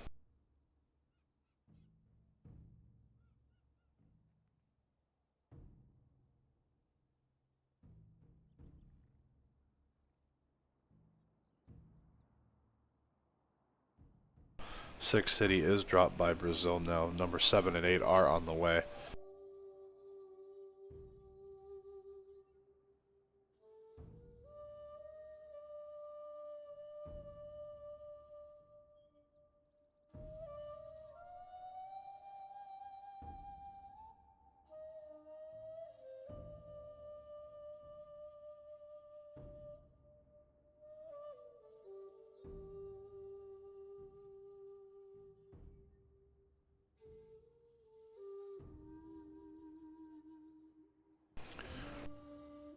Once again, in Agathi's defense here, he's doing a very good job with very limited resources here.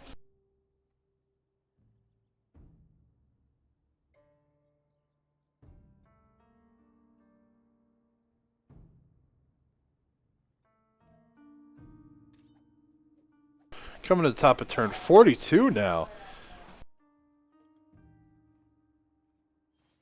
More horses coming up for El Stretcho as he moves his units further up. Moves the archer out of the city. I don't understand why he would do this. And it does die as a result of that action. That was a triple promoted archer. Why would you move it out?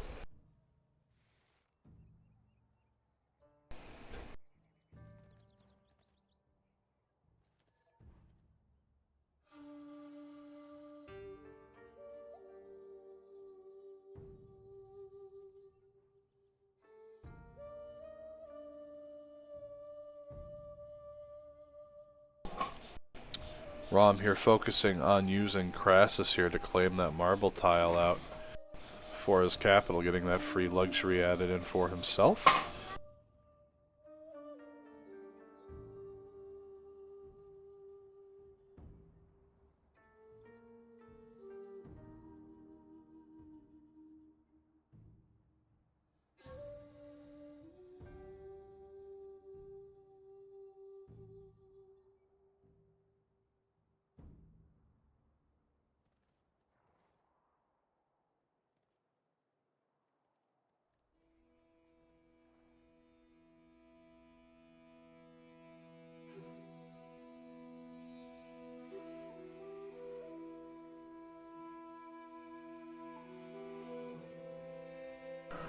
Commercial hub's coming down. Looks like El Stretcho's planning on building tall. Feels comfortable with the troops he's got to finish Agatha off. But we'll have to see. We could see some sort of upset here.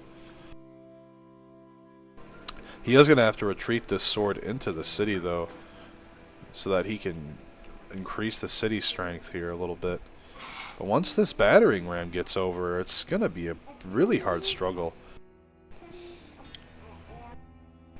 It looks like Brazil is looking to move forward, but El Stretcho is sending forces east now, looking to meet him head on. And he has now entered America's continent now, so he's going to have to contend with that +5 bonus.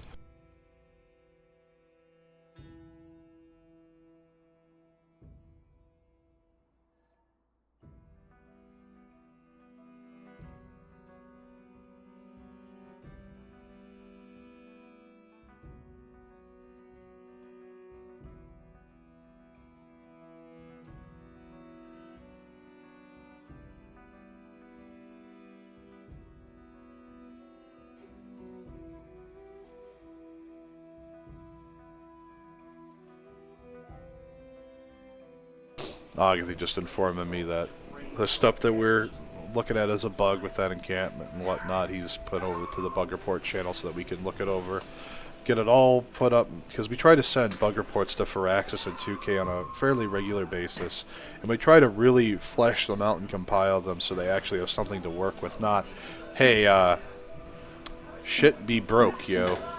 That's not going to help them fix it. So we have to really dig into logs and really look into what might have caused it, and we try to send all of that information to them as well.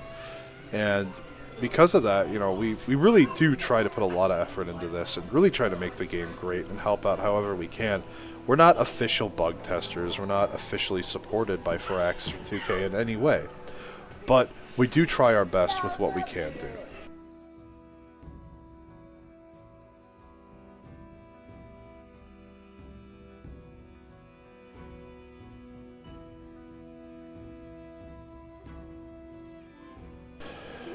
Once again, I'd like to thank all of our viewers out there, whether you've been here the entire time or just joining us now.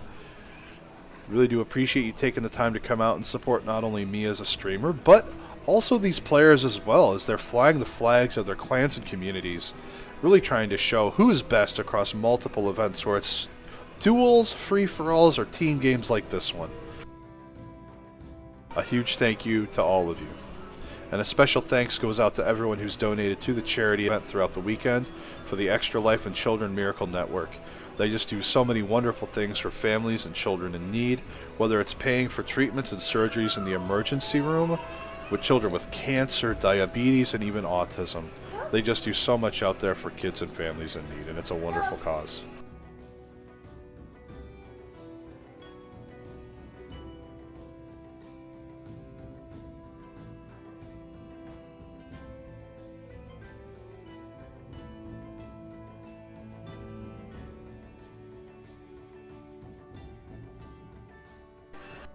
Now remember, these fortified swords, they're going to have another +6 because they're on wooded hills. And if military tradition was picked up as a civic by Agatha, they're also providing support bonuses to each other, increasing that bonus.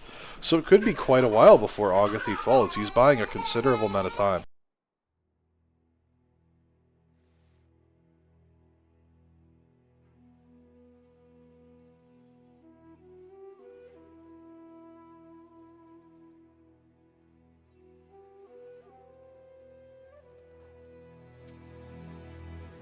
End of the turn hit from there onto the sword, who pretty much shrugs it off as he's fortified and healing every turn. Agatha just needs to let these hits happen and just promote his units as he goes. He needs to fortify the sword in the city center so he can cycle it out as needed, but oh, another really good promotion coming onto that sword. This is going to take a while to break.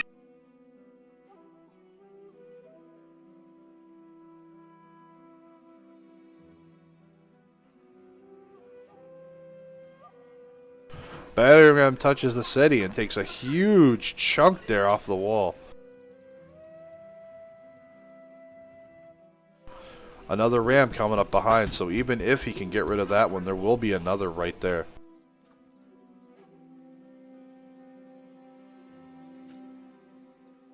Does use a sword to try and take that out. However, this tile's now opened up. He no longer has the coverage to guard multiple tiles.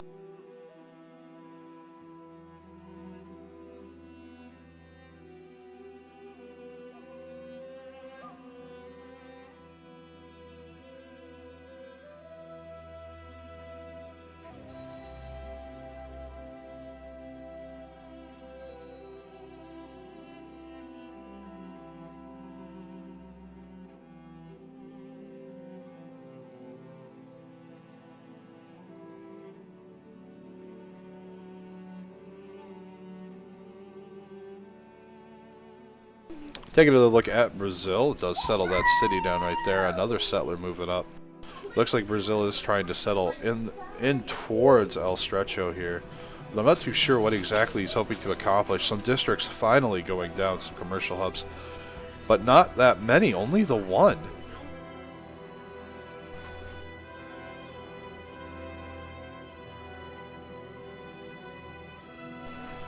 Another scientist will be picked up by Japan eventually. He only has one campus down at the moment, with another being constructed. Lots of commercials coming up across the board for Clan OP here. But the heat of the moment is definitely going on right here. Taking a quick look at the resource here, let's see what Brazil is working with behind all this.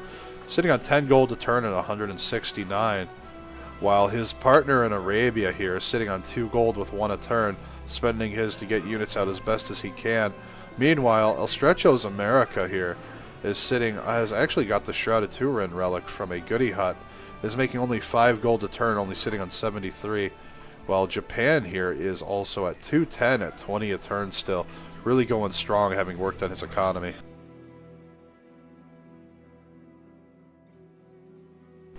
Sword in the city reaching out to try and make a hit. Same here with this sword as well. The one in the south, however, does get killed off in its entirety, and losing these supportive units to defend with is going to spell doom for Agathy.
Agathy holding on. It's turn 46, going to go into 47 here shortly.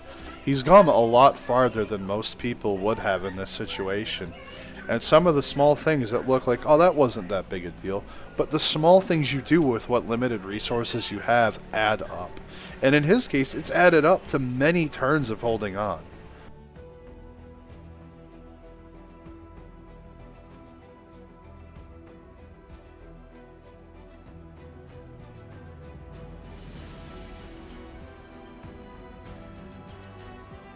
Meanwhile, Ram is just up building tall off of this. Pretty content on his 5 cities, it looks like. just focusing on grabbing tiles with Crassus to the merchant he secured. Coming into the top of turn 47, let's see what happens. Retreats the horse, Rom's horse comes in there. Looks like they're going to try and give Rom the city if possible. Gets a horse off and moves the sword out. The sword subsequently dies, and he does reach out with the horse as well. Agathi's capital pretty much guaranteed to drop next turn. Yep, guaranteed. So this will spell the end for Agathi here. In the east, his ally has been building quite a few horses to deal with El Stretcho's offensive here. Has another settler still eking out. And he's sitting on 7 cities, soon to be 8. But he hasn't built tall at all. He only has 1 district and it's not completed yet. And because of this, he hasn't really advanced very far in terms of tech. He's still in the same branch of the tree as everyone else. And the same with civics.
Coming into the top of 48.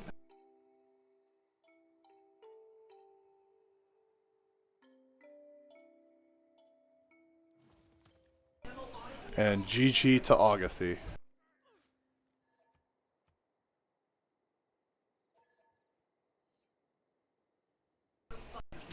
And with that, the war against Arabia is done. Rom is given the capital city, and they are now all going to direct their forces east toward Brazil, who has been building up this entire time.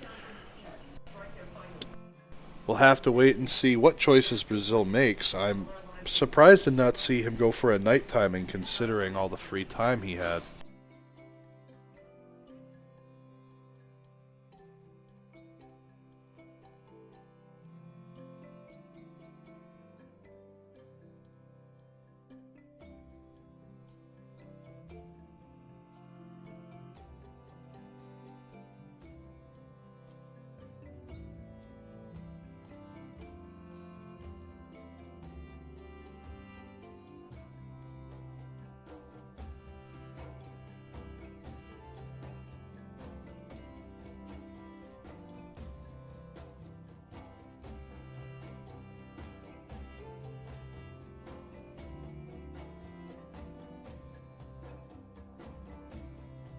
And this is going to be the new front line here. The question is can he push? Non-Madol declared. They envoy dumped into Non-Madol to make it try to backstab him, and that's going to cause problems as well. And they've also tied up Buenos Aires.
Now, Brazil, what will you do?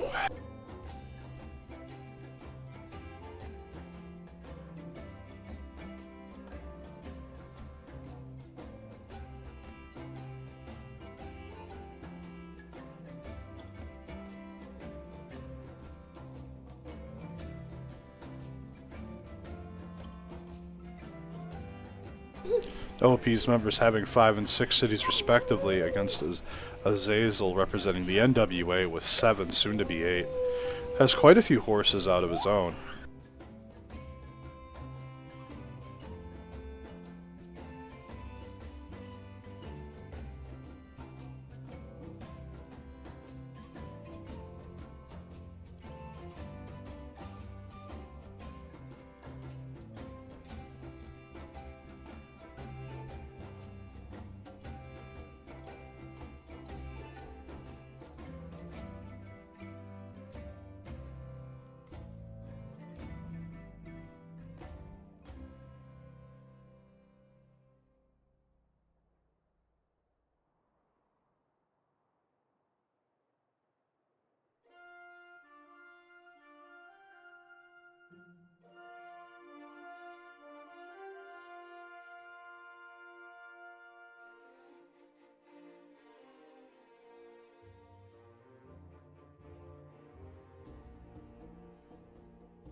Builders coming out for our Brazilian player in addition to traders trying to get his economy jump-started. Multiple districts being jumped down at a number of his cities now. However, I'm worried that this might be a little late for his district planning.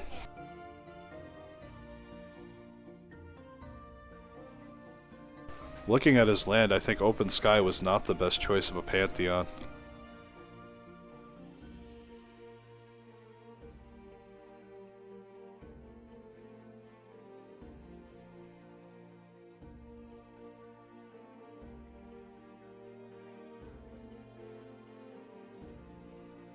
OP's armies are for now in the west, but they are all of them going to surge east soon. And Azazel is going to have quite the difficulty on his hands, as they can just build tall behind all this, as they already have their standing forces built. They just need to move them over there. Whereas Azazel will now have to build an army while he tries to build up. We're going to have to really see how he tries to handle this situation.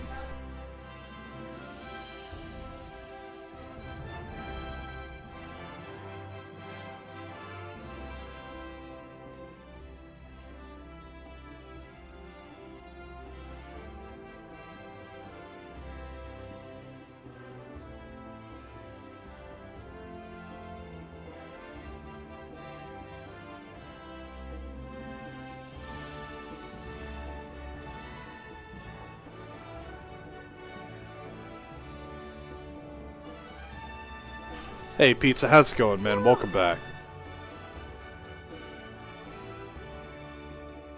Yeah, man, Agathy held on as long as he could, but he was eventually overwhelmed. And with that, Azazel now stands alone against the darkness that is OP.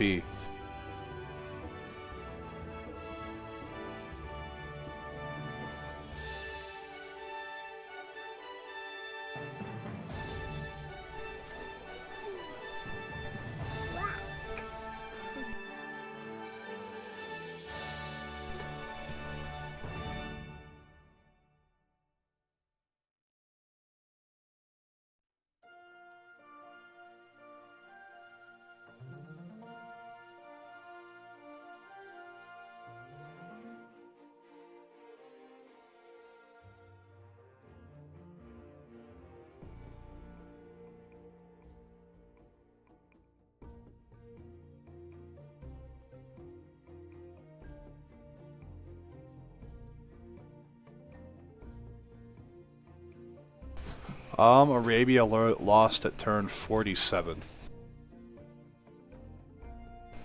He held on for a very long time, considering what he had to work with. Agathi did very well with his defensive war. Unfortunately, he paid a very steep price for losing that settler.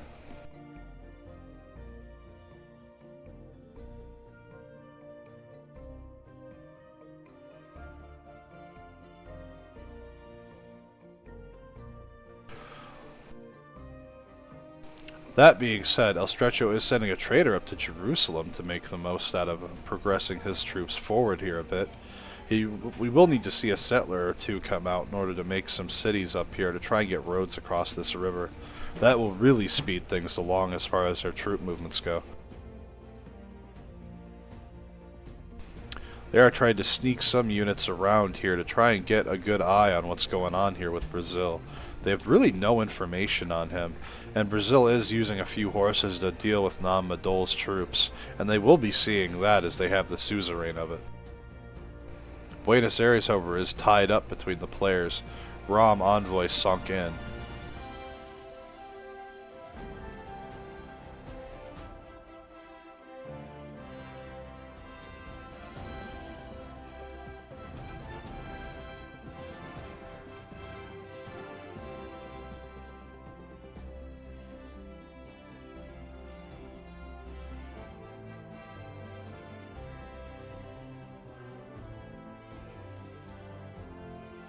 Unfortunately, even with Agathi leaving the game, having him lost and his civ being destroyed, I cannot view Azazel's stats. The demographs are still broken. Hopefully that'll be fixed in Rise and Fall with the team demographs. Nothing new popping out for Azazel on this turn. We're looking at 52 now.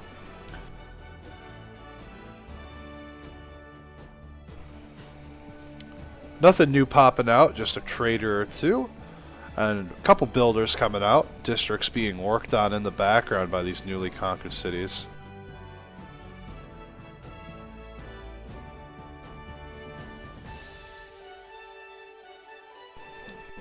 I was very surprised to see Azazel not go for some sort of night timing attack behind this, as it would have been very devastating. He had the iron to do it, and he identified that incredibly early, having got bronze working at almost right away.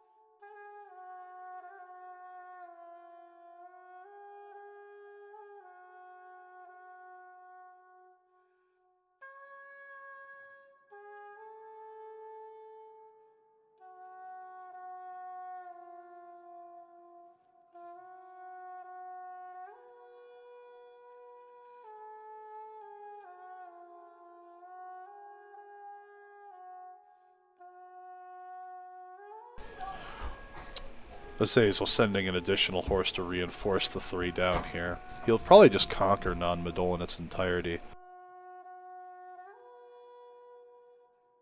Because while Rom retains control of it, he has multiple city centers and districts on or near the coast. And because of that, he is getting a lot of culture from it. We'll just have to wait and see what our players try to do here. Buenos Aires is now being suzerained by El Stretcho, so El Stretcho will enjoy a lot of extra amenities there in the form of his bonus resources, which is the suzerain bonus. Now that being said, he's also being given sheep, tobacco, and horses. He already has horses, but the sheep will count as a luxury, and so will the tobacco, which is already a luxury anyway. But Buenos Aires' suzerain bonus is incredibly nice. I would like to see a first move onto this builder. We could see a snatch.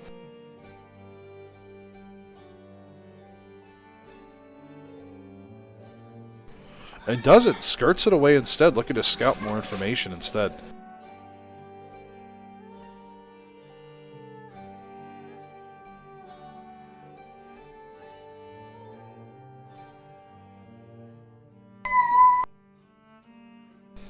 Yerevan being declared on as well by this. There are a lot of swordsmen here, though. For a religious city-state, Yerevan is pretty stacked with military units.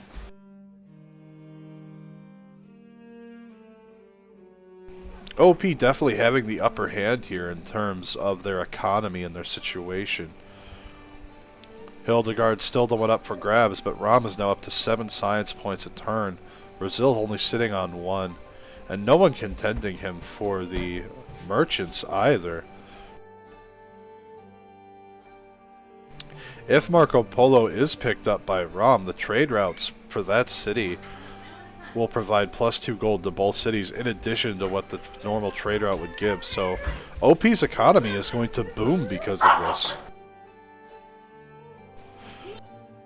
Traders and builders coming out for our Brazilian player here from the NWA. Nothing new popping out for OP though during this. Azazel sending a horse after the American one, not wanting to try and limit his information.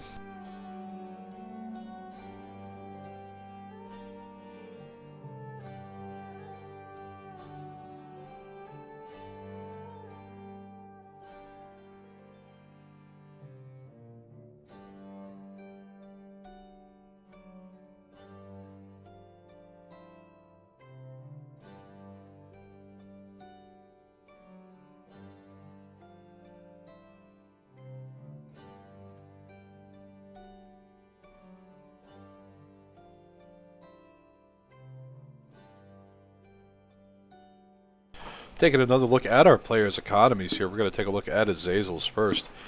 He is making 15 gold a turn with a 277 bank. It's not bad, but it's definitely not great. America at 8 gold a turn with 133. Rom's Japan, on the other hand, 92 at 26 a turn. El Stretcho definitely paying the price for having so many military units right now in terms of his maintenance costs, but is still making money over time. So it doesn't need to fully rely on his partner just to stay afloat. We're coming into turn 54 now, and nothing new really popping out or coming around. Builders are running around trying to get some improvements done. Districts are starting to be completed now for Brazil, but he's pretty behind the ball in that regard. And this choke point for America, that's El Stretcho's capital, pretty much the gateway to their world at this point, is an incredibly easy point to defend, I have to say, because, again, it's a choke point. You literally have to funnel into this pass. And they're just going to have troops flooding through it as soon as they're done cleaning up Yerevan. And the horses that survive this are going to have multiple promotions as well, which are going to make them terrifying when it's time for cavalry.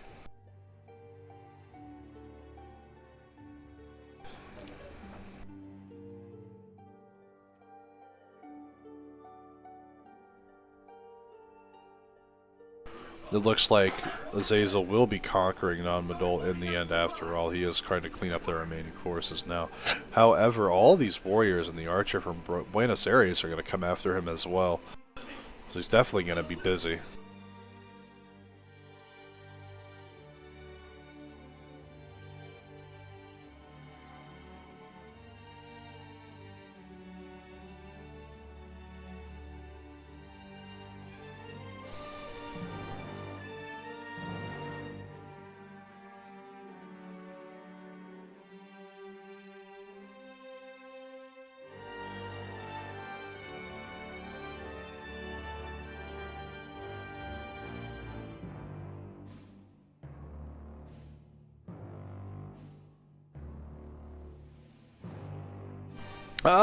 It really depends on the situation.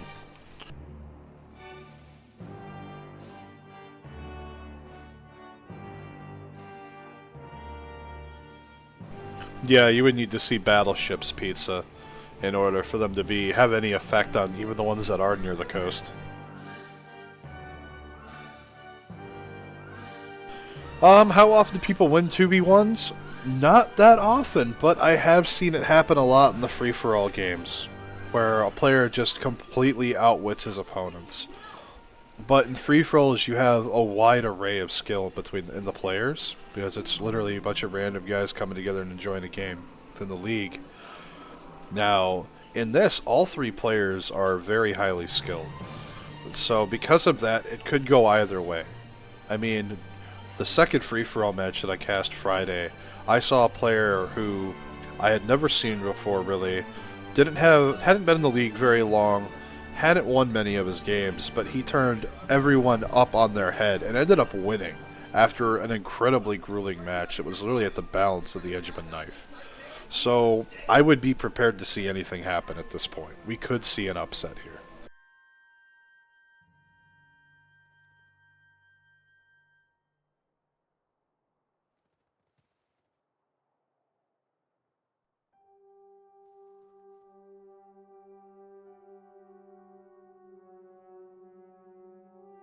That being said, Nominal is taking hits on its city center from Azazel. In the west, he's just kind of lined up his horsemen defensively, posturing up here. Again, the rest of the military, once it cleans up Yerevan here, it is going to be surging eastward. And they don't have to build a single military unit right now. They have a standing army. They can just build tall. And that's exactly what they're doing. And because of that, they have a significant advantage to that degree. However, Brazil has a ton of space. If he builds tall off of this, like he should be, he should do very well. But he doesn't have a tech lead. He didn't build any districts while this was going on. Agathy bought him a lot of time. And he really didn't do a lot with it other than make a handful of cities. If he had built districts in these cities while he was doing this, he'd have a significant advantage right now. That's the power of Brazil, is their SimCity ability. They get the bonus from the rainforest in addition to all the other adjacencies. And there aren't a ton of rainforests around, but they are scattered and intermittent, which means a lot of these districts, like this is a +5, this campus here is a +3. And, you know, things like that are going to go up and up and up as more of the districts get the adjacencies on each other as well. So, but he should have been doing this sooner rather than now. And he should have been aiming for, in my opinion, a night timing attack, which would have hit around turn 45 to 50 and would have slammed into El Stretcho's capital. And if he had gotten it off at turn 45, Agathy would still be hanging on because the reinforcements El Stretcho was sending would have had to have been focused on defending because of where his scouts had been at the time. He would have seen all these knights coming. So he would have been forced to react to that, and that might have delayed Agathy dying even further. It's those small things that make players change how they play. And the small things like that add up incredibly quickly over these turns. And that's how situations like this happen. Now, warranted, the players are playing with what they can see and know. I can see the whole map, they can't. So bear that in mind too.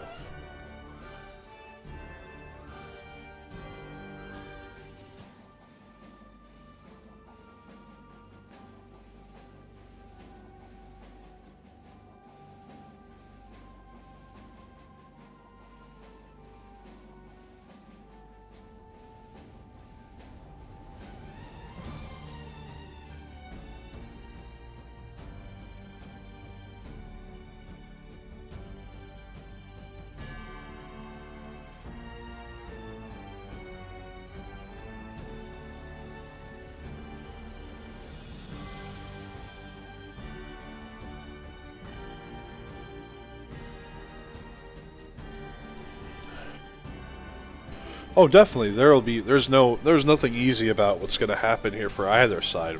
Even OP is going to have a difficult time here, simply because if Azazel builds tall off of what he has, he's going to have a very strong economy. So they have to do something to disrupt that, and the horse in the background, as you can see in the upper right, is getting cleared off near Curitiba.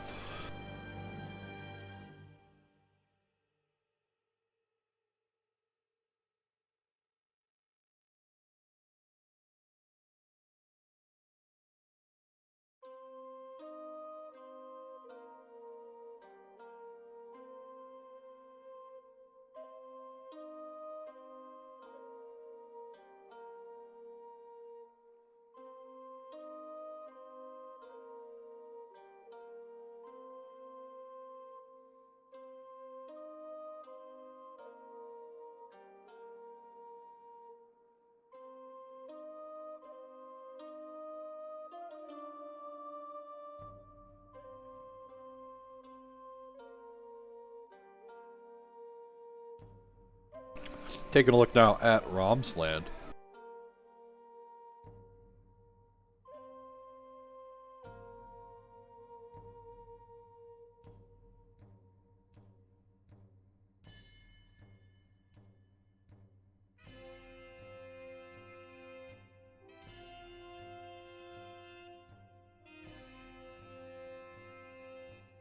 Rom focusing purely on his economy here, really making excellent use of the extra adjacency bonuses Japan gets for their districts.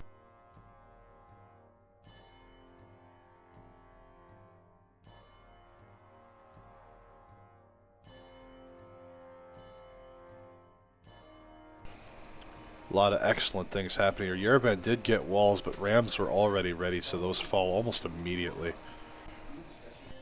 As soon as Yerevan's cleaned up, these armies are going to come over here and start messing with Azazel. But he has a lot of horses now. He's a force to be reckoned with in his own right.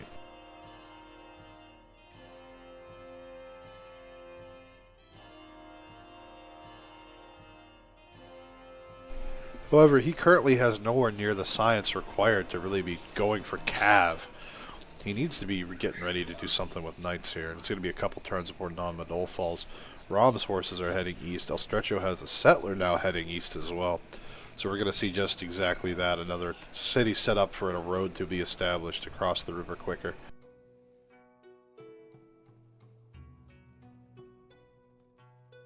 Unable to put the city under siege due to the sea tiles. Yeah, nuke slate could change everything, but I'm really not too sure we'll see nukes because the player's science isn't exactly very stellar. Rom is generating at least 50 a turn right now, at the very least. I'm not too sure about Azazel, though. Like, most of his campuses aren't complete, and that's the real killer here.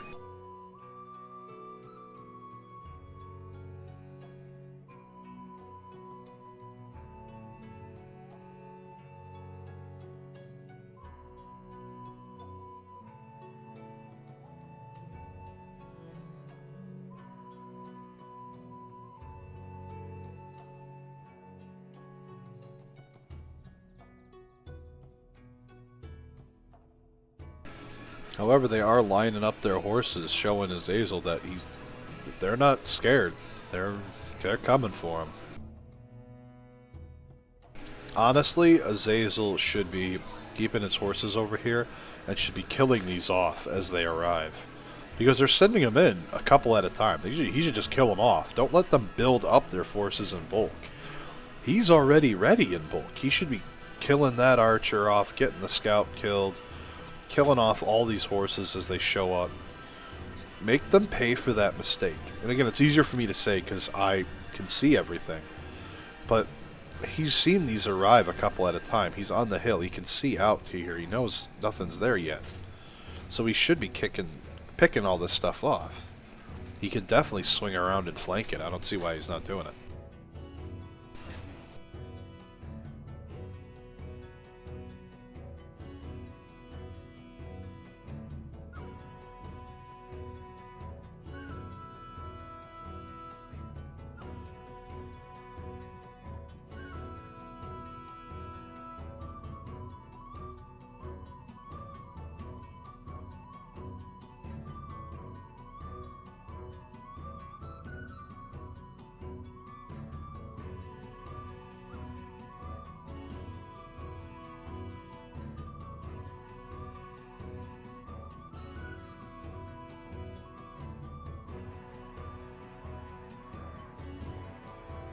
More builders coming out for El Stretcho here, and Rom here. You see a builder came out of Agathi's former capital.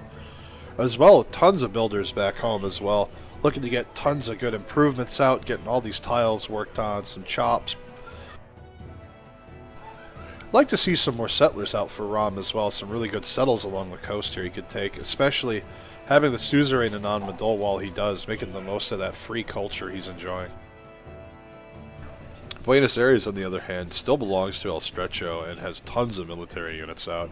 Even if they are just warriors, with enough of them, they become a problem.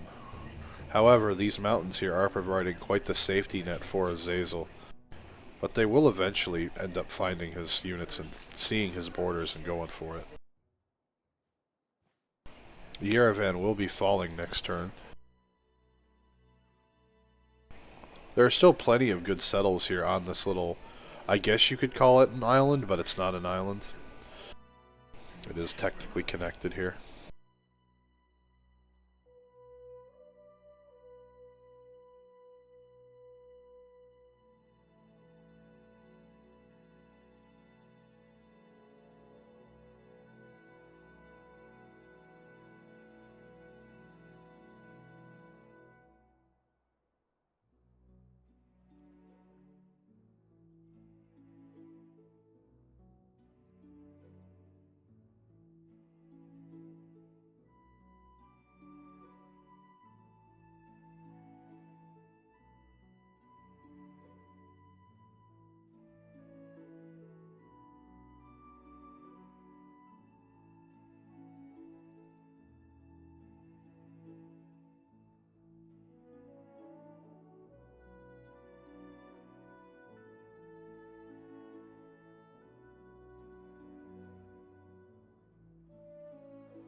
Poor old Yerevan's down, and with that belonging to Estrecho, his armies are free to move east.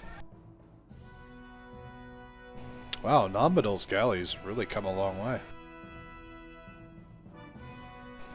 That being said, reinforcements have arrived to the front line for OP, and Azazel has kind of lost his attack of opportunity here. When it was just these 3 units, and these were all further back, he should have picked them off. And it comes back again. I can see everything, so it's easier for me to make that call. But he knew from being on the hill that there was nothing, that they had something here, and that was it. There was a gap there, and he could have taken advantage. That being said, he is working on district, getting some walls up in some cities as well, I've seen. I'm wondering if it's mostly just for void quests in places. We're going to take a quick look at that, actually. He's leveling non-Madol, so that'll unfortunately cost the envoys that have been sunk there by OP's team.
More and more forces showing up for OP. Settlers moving forward as well. It looks like this is going to be a city that's just dropped for an upgrade purpose later on. That being the case, taking a look at the tech tree here. Azazel and Rom have been chugging along here. They're somewhere around the night technology. Somewhere on this line of tree here based on the positions of their markers here. El Stretcho here is either at apprenticeship machinery. I highly doubt he went for military tactics. Not many people bother with the pikeman unit or the Huey Takali. That being the case, we're likely to see... We're not going to see any knights simply because no heavy chariots have been pre-built. So this is likely to go straight to calves. And it looks like that will be Brazil's intent as well. He does take non-Madol this turn, which is unfortunately going to cost OP their 4 envoys they sunk in. However, holy crap, Zazel tried to dump into Buenos Aires to turn it, and El Stretcho just dumped right with him. It is now sitting at 7 and 6 envoys respectively, and Buenos Aires still belongs to El Stretcho, giving him those free luxuries in the form of the bonus resources.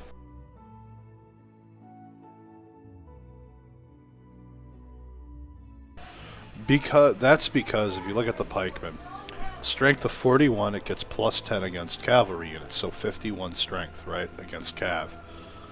If you look at the cavalry, it has a strength of 62, so it's still 11 higher than a pikeman.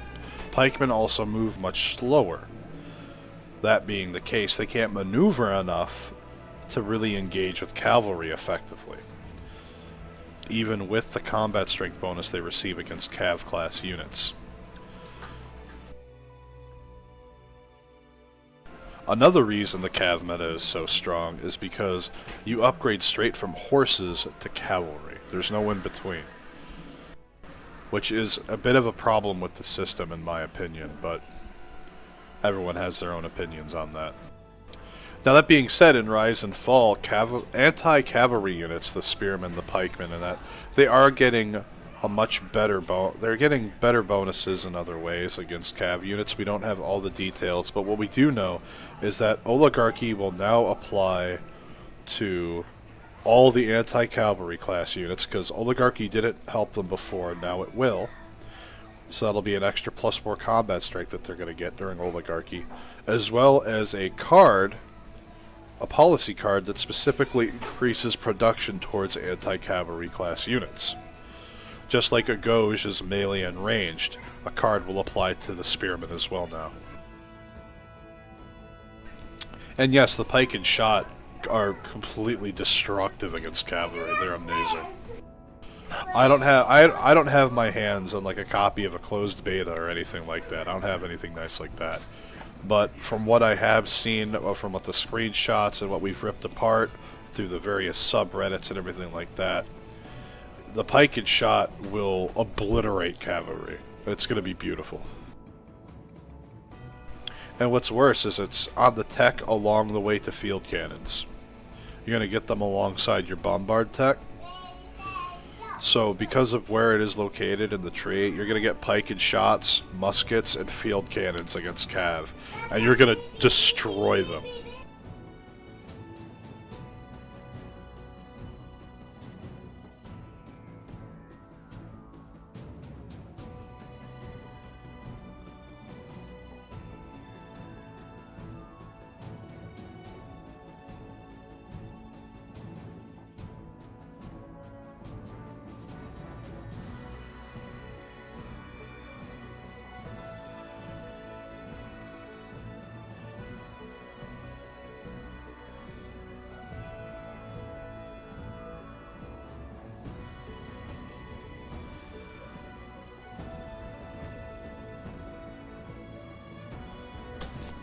Charleston goes down on the rice.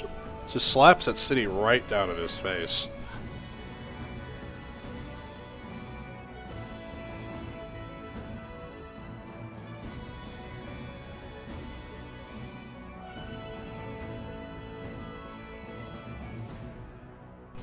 We'll see. I mean, there are a lot of changes coming in the game with the expansion. Actually, a lot more changes on this coming expansion than we've seen and pretty much any other expansion when it comes to Civ, at least within the recent 5 years or so. I know Civ 5 didn't see an expansion that changed it this much. So I'm very excited to see all the changes. I know a lot of them aren't going to be listed. I still want to see the patch notes though.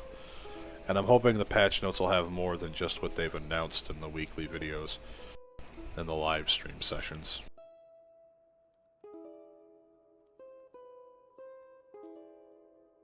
That being the case, we're going to take a quick look at the civic tree here. Brazil is lagging behind a little bit here, as they are already at mercenaries as far as OP goes. However, with the loss of non-Madol, Rom's going to lose a lot of that culture that he had, because he was getting a ton of it for free. All these districts and the city centers were giving +2 culture because they were honored near the coast. Well, that's no longer the case.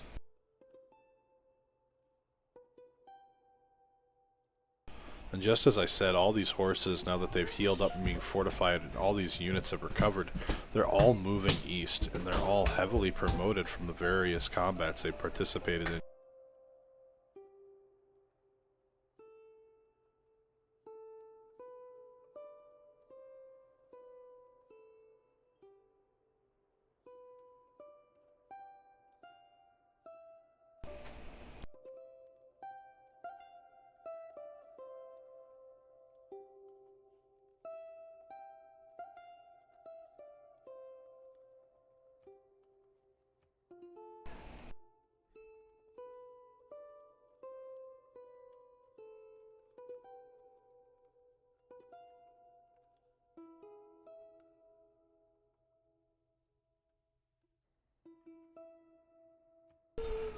Yeah.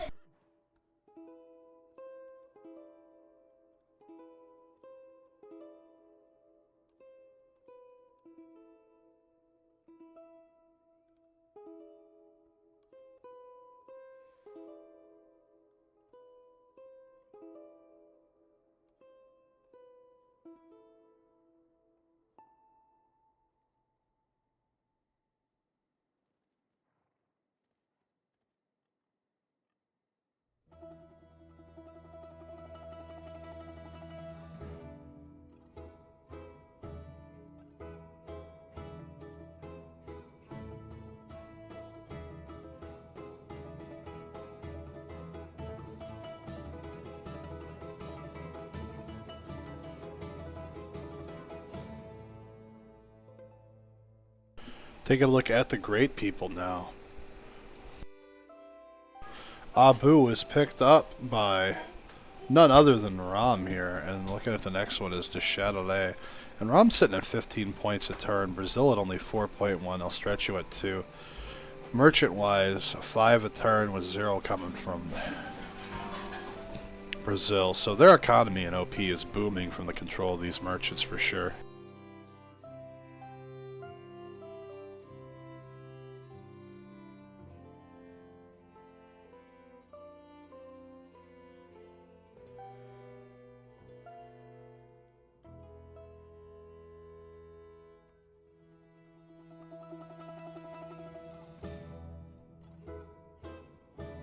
Definitely looking forward to see how this match progresses. Jerusalem's going to be taken out by El Stretcho. They're just going to be cleaning house, which is going to leave Buenos Aires as the only remaining city-state on the map.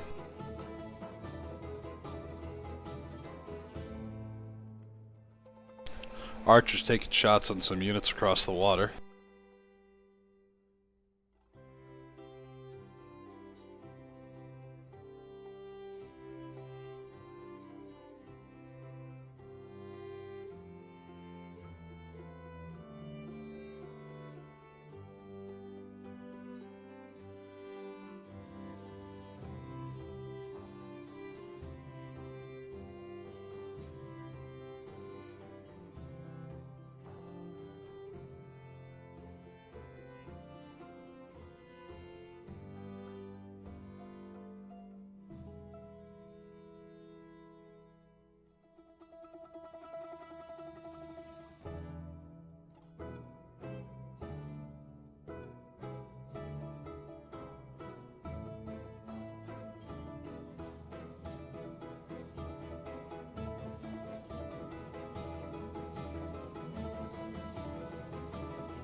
I'm going to the top of turn 65.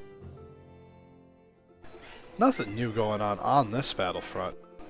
However, Jerusalem is getting hit hard and it falls to El Stretcho.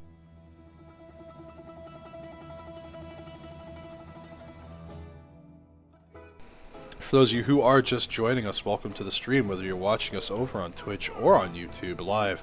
And welcome to the 2v2 of NWA versus OP. Playing for the NWA, our only surviving player, as his partner died earlier, is Azazel PD. His partner was Agathy and was Arabia. He is against Japan, played by Rom for OP. Playing as America is El Stretcho.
Plenty of districts coming up for OP's members here.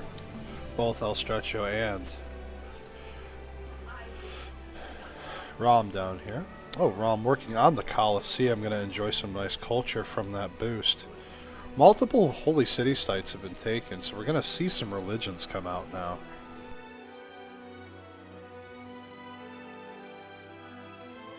Candy having been taken before it built its holy site. However, with both Yerevan and Jerusalem being taken.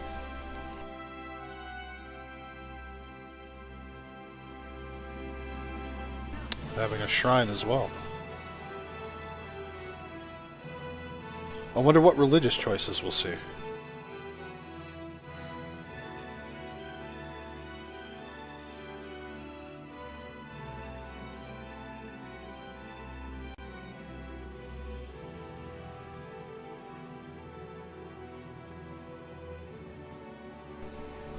Azazel does re-secure Buenos Aires with a suzerain, so he will enjoy some free luxuries there as part of its suzerain, as well as some stress relief knowing those units aren't going to come pillage his lands. Definitely going to have to wait and see how that pans out, though. As the only remaining city-state, it is the only place for those envoys to be dumped now from all 3 players. Which means any industrial zones built by these players are going to enjoy an additional +4 production whenever they're producing wonders, buildings, or other districts.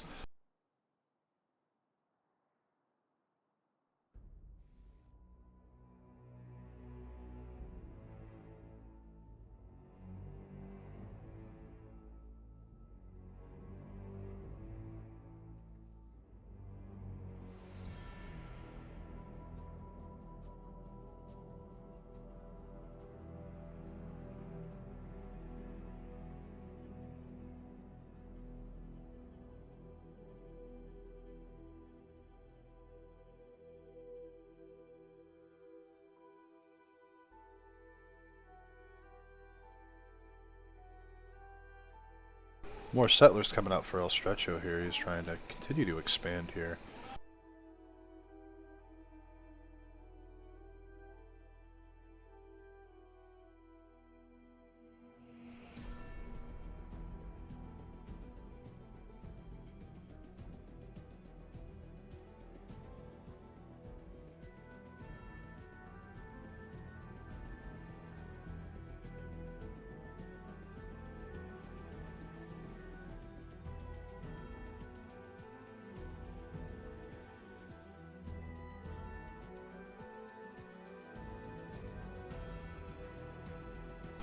Loaded into the top of turn 68 now. Rom's moving his horses around away to looks like to cover this settler here. To make sure he doesn't surge out with a couple horses to take it, it looks like. El Stretcho's horse is just moving forward to make a strong offensive line here. That's going to be a 2 deep instead of a 1-line column. Oh! Scout gets promoted and is now hidden from view. This is a 4 promoted scout, and because of this we cannot see it. We'll only see it during its attack animations from now on for the remainder of the game. And this is incredibly potent because unless this scout is right next to an enemy unit, they won't know it's there either. El Stretcho has a significant advantage of the scout promoted to this way. He can sneak it around. As long as he doesn't go by a unit that Azazel will notice, he'll be able to sneak right by and go on a pillaging spree and run away. This could be absolutely devastating. That scout's not dead. It's invisible now. It's just like a privateer.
Looks like they're going to great lengths to protect this settler here.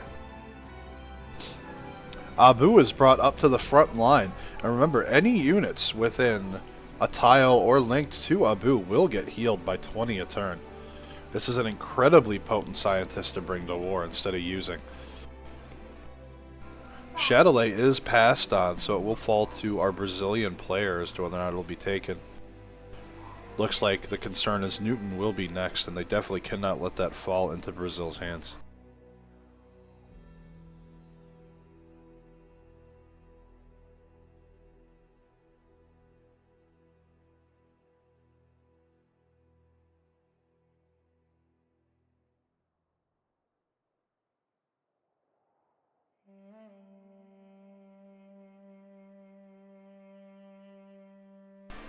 Taking a look back at home, here we got more horses coming out for Rom to come aid the battle. Hildegard's untouched, really. He has no holy site to use her with. Traders coming out to establish more routes here. Definitely needs to get roads built to both Jerusalem and Charleston, sending a trader back from there now. Probably saving the other trader for this city when it gets settled. Lots of horses coming out to the front line here for our Brazilian player Azazel. As his districts begin to finish up, his science is going to continue to rise.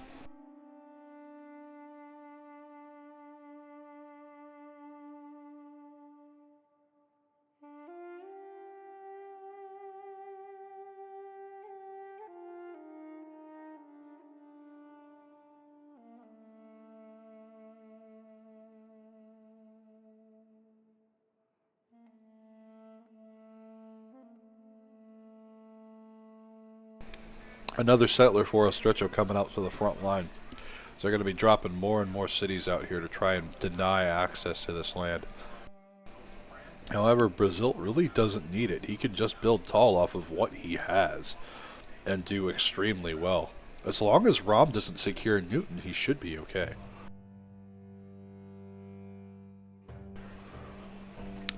Demographics are broken in a team game, unfortunately, Blurg, so I can't view them. Coliseum is finished up by Rom on turn 70. It's pretty late for a Coliseum, actually. Most being built around turn 50. Yeah, all the demographics for a team game are broken. As you can see, it says 0 across the board for everybody. It's something that's been wrong with the game for a very long time, and we're hoping to see it fixed with Rise and Fall.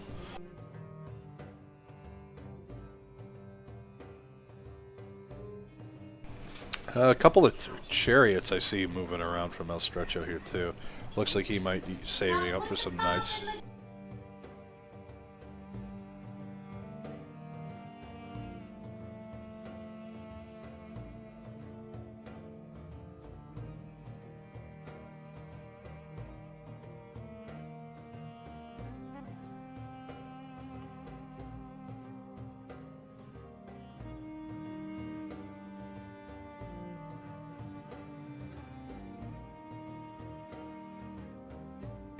That being said, both Rom and our Brazilian player are right around siege tactics, so we could see military science for Cav come very shortly.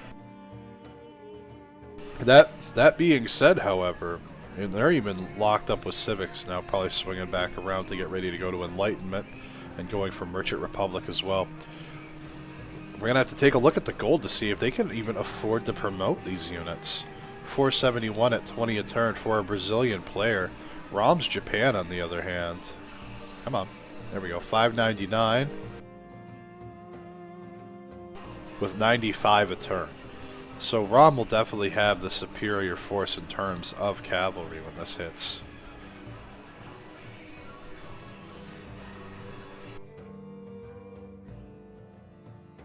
Yeah, it's exactly what it is, the race to military science, and you can upgrade in your allies' territory, so that's why these settlers are coming out here and dropping cities on the front line, so that they can upgrade and go immediately.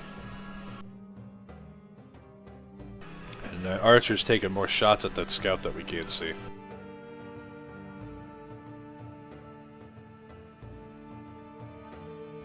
Oh yeah, a lot of horses will die if Cav get upgraded on one side first.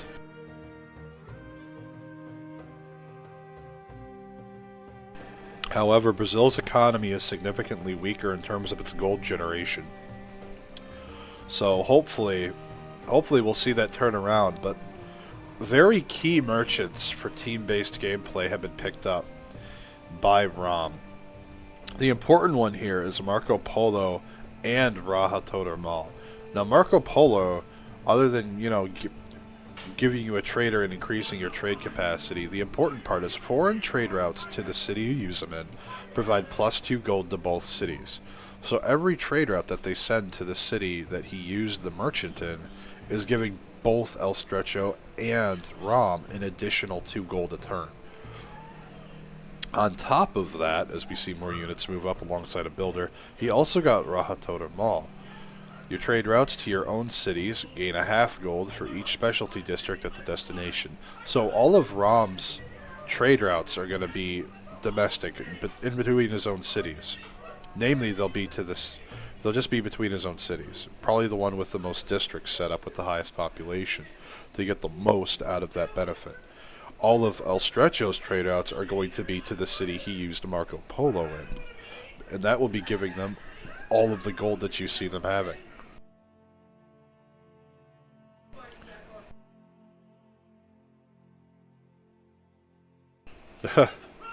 Look at this. 8, 8, 7, 8, 7. It's beautiful. 5 popping the other cap.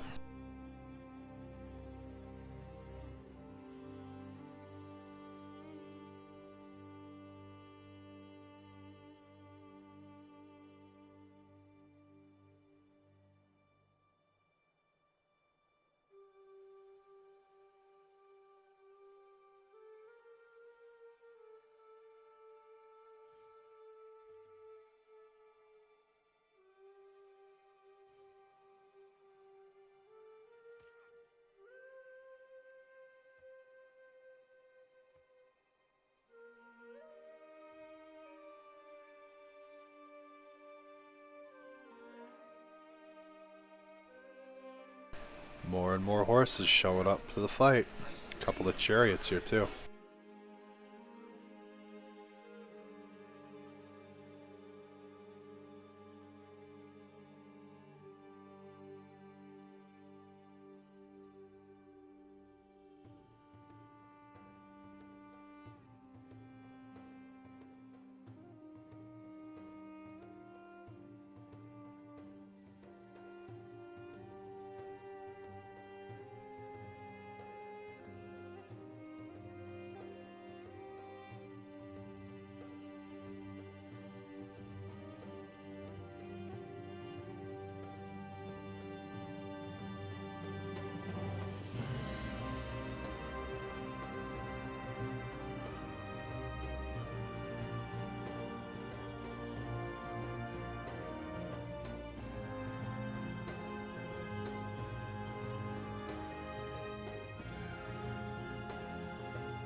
Continental divide, huh? I like to look at it more like the DMZ between North and South Korea.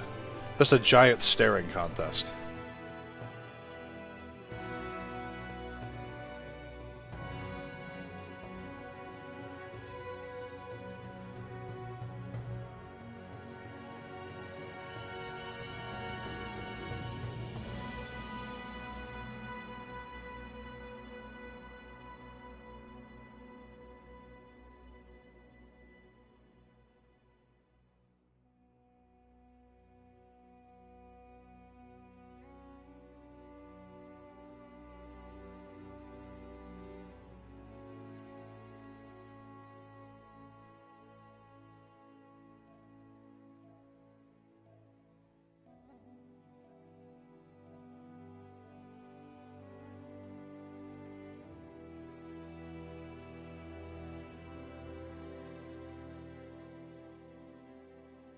Probably less horses in Korea. But probably. Everyone's starting to hit Merchant Republic now.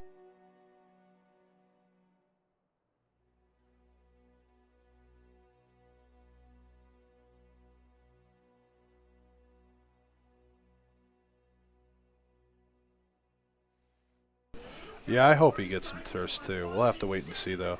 It looks like they're not wanting to wait. El Stretcho's looks like he's gonna try and sack his horses so that Rom can be the one to go for Cav. However, he's got some. The lineup's pretty good here.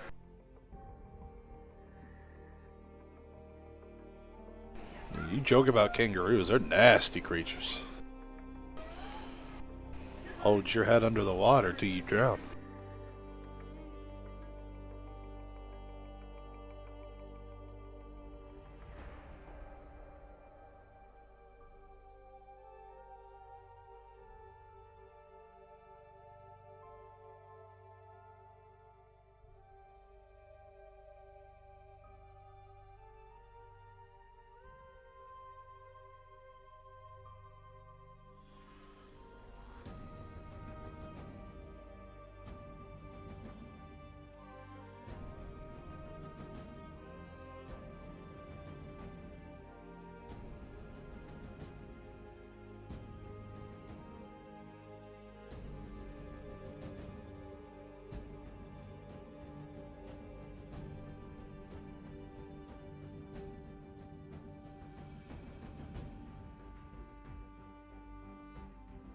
No, I didn't. Hold on. Zen Meditation Stewardship picked up. Picked up Bile Stretcher here. You do not.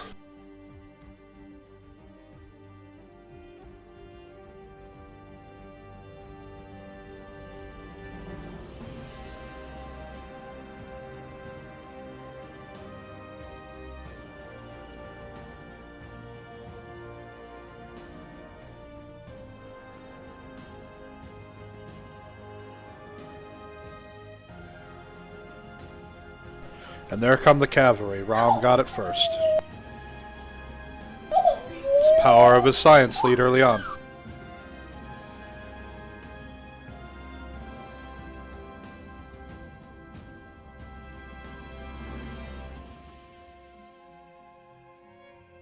And Azazel's calling GG on that. He knows he can't hold against the cavalry.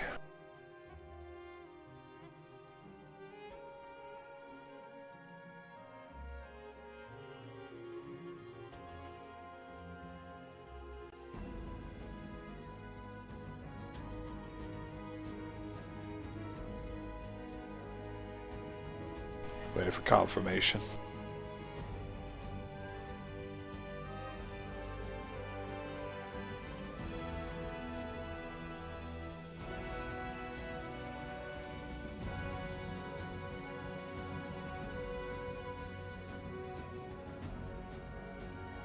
Alright, and OP wins the 2v2 against NWA. Big thanks for coming by, everybody. I appreciate your viewership and support, and thanks for coming by the stream to support these players. They appreciate it just as much as I do. Look forward to seeing you guys throughout the rest of the day for the rest of the events that are ongoing. Have a good day. There'll be a break in the stream for this match to be uploaded to YouTube. You all have a good day.